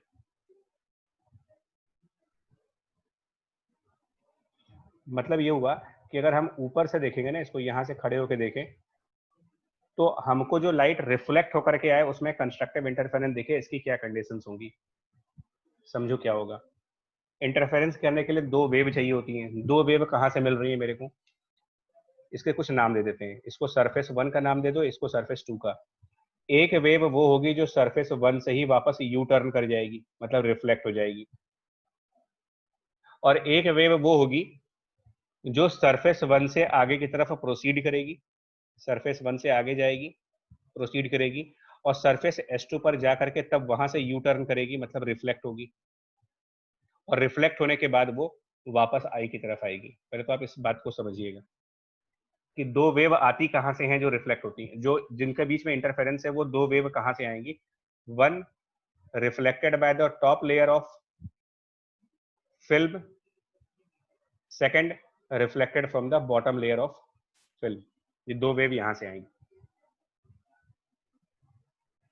Obviously इसमें जो सेकंड वेव है, मतलब एक को अगर आप नंबर 1 कह दो और एक को नंबर 2 कह दो, तो साफ दिख रहा है कि जो वेव 2 है वो T distance additional downward direction में कवर कर रही है और टी डिस्टेंस एडिशनल ऊपर की तरफ कवर कर रही है, तो 2t का डिस्टेंस वो ज्यादा कवर कर रही है। तो ये फिर वही कंसेप्ट आ रहेगा 2t वाला, जो पूरा लॉजिक है यही चीज पीछे समझाई आपको, जिस बेसिस पर फेज डिफरेंस की वैल्यू ये आती है 4 पाई mu T divided by lambda. तो हम क्या करेंगे, 4 पाई mu T divided by lambda, ये हो गया फेज डिफरेंस की वैल्यू। क्वेश्चन कह रहा है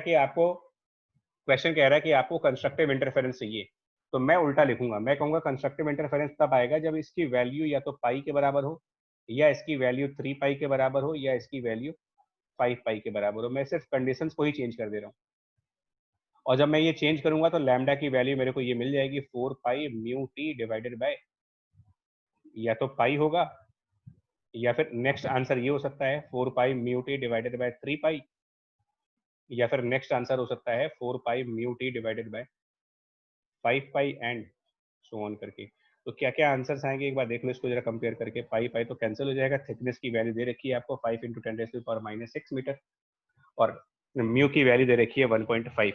तो जो न्यूमेरिकल वैल्यू निकालेंगे अगर इसकी न्यूमेरिकल वैल्यू, तो फर्स्ट वाला जो वेवलेंथ आएगा न्यूमेरिकली वो 4 मल्टीप्लाइड बाय रिफ्रैक्टिव इंडेक्स यानी कि 6 × 5 30 × 10⁻⁻⁶ मीटर, तो 30 माइक्रोमीटर का वेवलेंथ।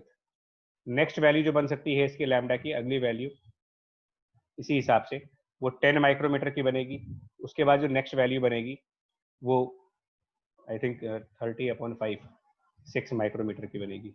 ये चेक कर लो सही बन रहे कि नहीं बन रहे आंसर्स। सर यस सही है। अब इसका क्या मतलब हुआ, इसका क्या मतलब हुआ थिन फिल्म इंटरफेरेंस में, इस चीज का मतलब क्या हुआ कि अगर इस फिल्म के ऊपर 30 माइक्रोमीटर, इस फिल्म के ऊपर 30 माइक्रोमीटर की वेवलेंथ की लाइट आती है तो वो काफी ब्राइट तरीके से रिफ्लेक्ट करेगी, या 10 माइक्रोमीटर की लाइट आती है तो वो ब्राइट तरीके से रिफ्लेक्ट होगी, 6 माइक्रोमीटर की लाइट आती है तो वो ब्राइट तरीके से रिफ्लेक्ट होगी।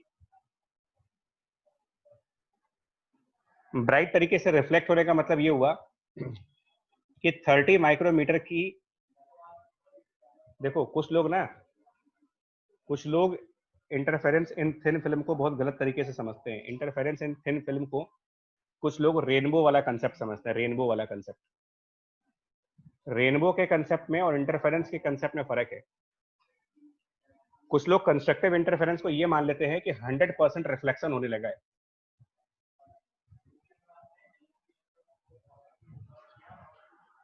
आप क्या बोलोगे यार, इंटरफेरेंस रिफ्लेक्शन की वजह से हो रहा है या किसकी वजह से हो रहा है?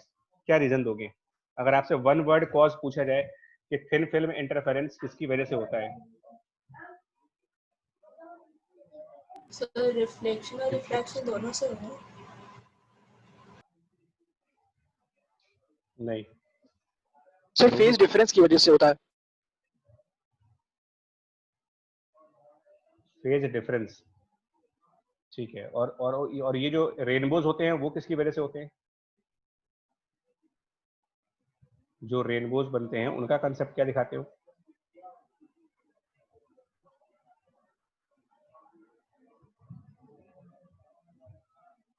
नहीं आइडिया सबको? पर रेनबो उसमें होता है कि डेंसर टू रेयर में जाते हैं तो लाइट बेंड हो इंटरनल जाता है। रिफ्रैक्शन होता है उसमें, तो वाटर ड्रॉपलेट्स में होता है इंटरनल रिफ्रैक्शन। नहीं, ड्रॉपलेट्स में तो इंटरनल रिफ्लेक्शन नहीं होता वो। चलिए अच्छा छोड़ो, इसका मतलब आइडिया नहीं है, छोड़ो। इसका मतलब आपको आइडिया उसका भी नहीं है। एनीवे तो रुक जाओ, उसमें गलत तरीके से पढ़ने कोई फायदा नहीं है। आपको रेनबोज का बेसिक फंक्शन नहीं पता कि कैसे बनते हैं, इसका मतलब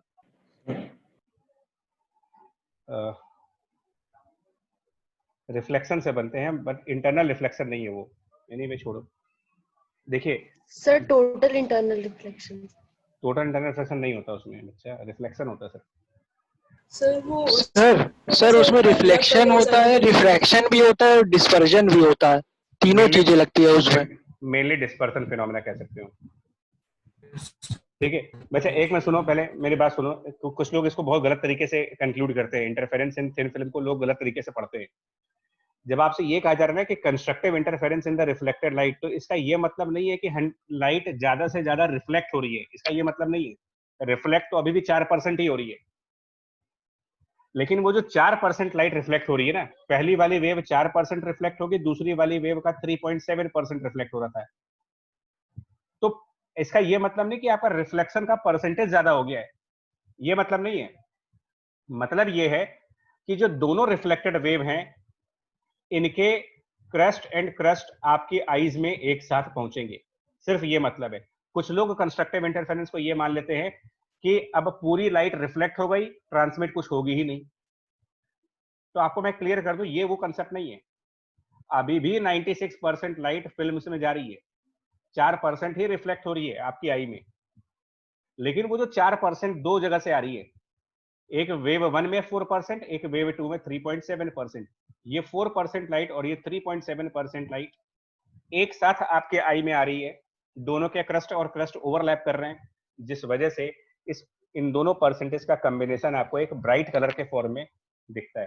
थिन फिल्म में ब्राइट कलर दिखती है, और इसका बेस्ट एग्जांपल होता है ऑयल ऑन फ्लोर अगर पड़ा हो ना, बेस्ट एग्जांपल, और उस पर सनलाइट पड़े तो आप देख सकते हो उसमें मल्टीपल कलर्स आपको दिखते हैं। आपको उसमें भी रेनबो जैसा कंसेप्ट दिखेगा। सड़क पर अगर ऑयल गिर जाए, पेट्रोल गिर जाए और ऊपर सनलाइट पड़े, तो आपको उसके अंदर भी ना वो सातों कलर दिखने लग जाएंगे आपको।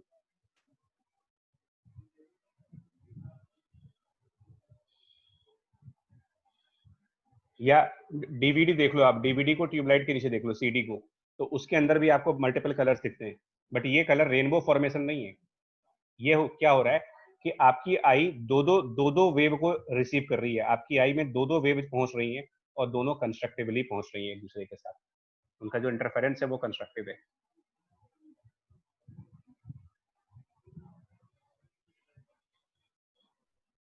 खैर आपके लिए बहुत डीप है, इसका कोई मतलब नहीं है, बट आप इस पॉइंट को समझो क्या हो रहा है। कि कोई भी एक फिल्म, इस एग्जांपल का पर्पस था कि कोई भी एक फिल्म कुछ सेलेक्टेड वेवलेंथ्स के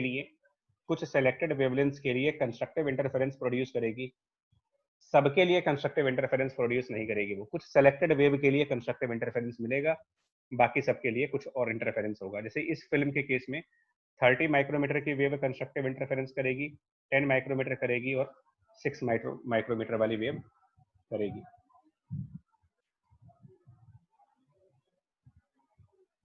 लास्ट पॉइंट,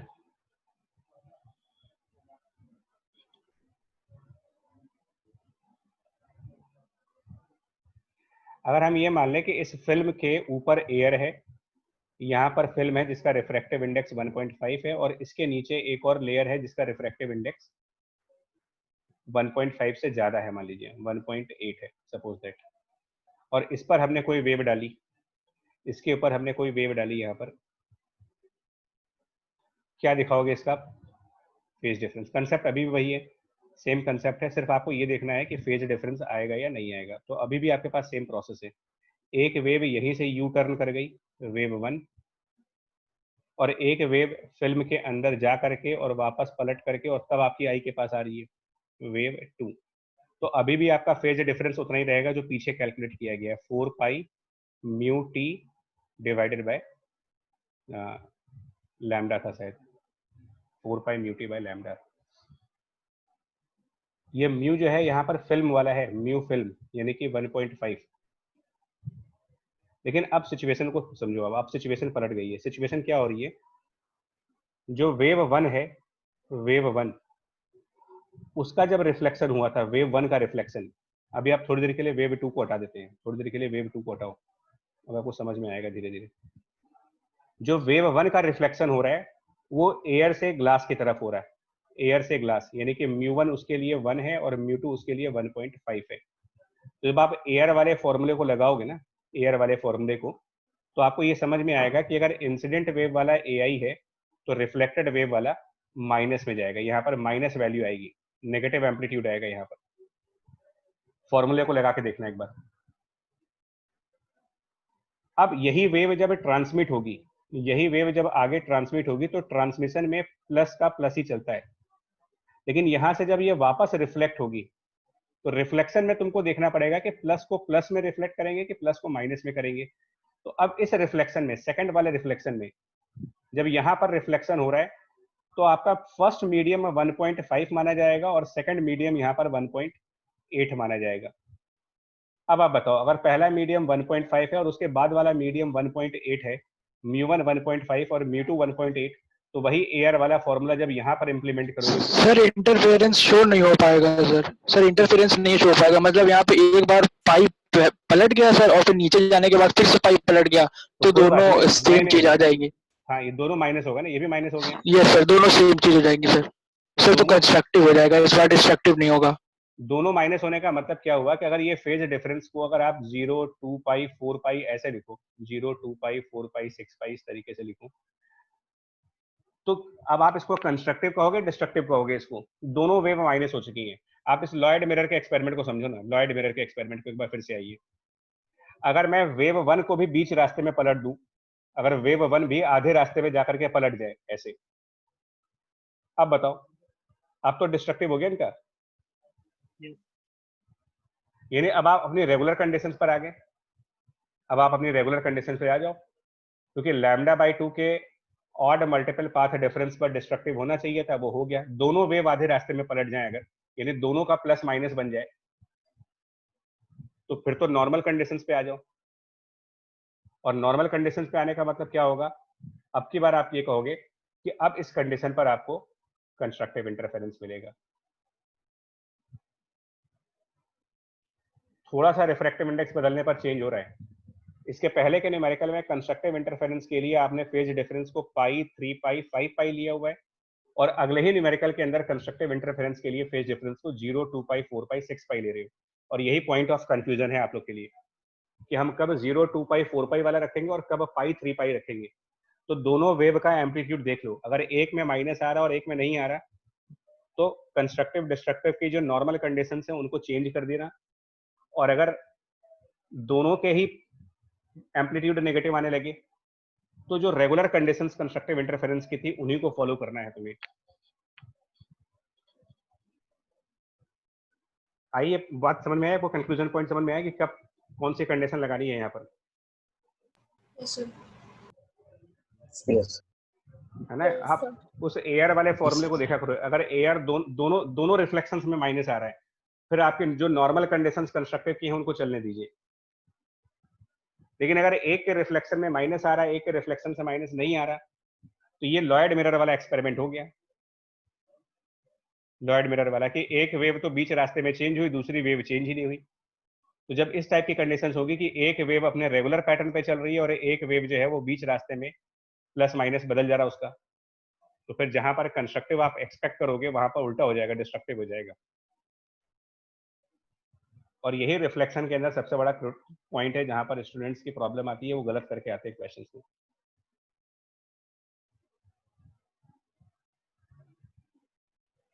चलिए ठीक है जी, बाकी अब नेक्स्ट क्लास में करेंगे।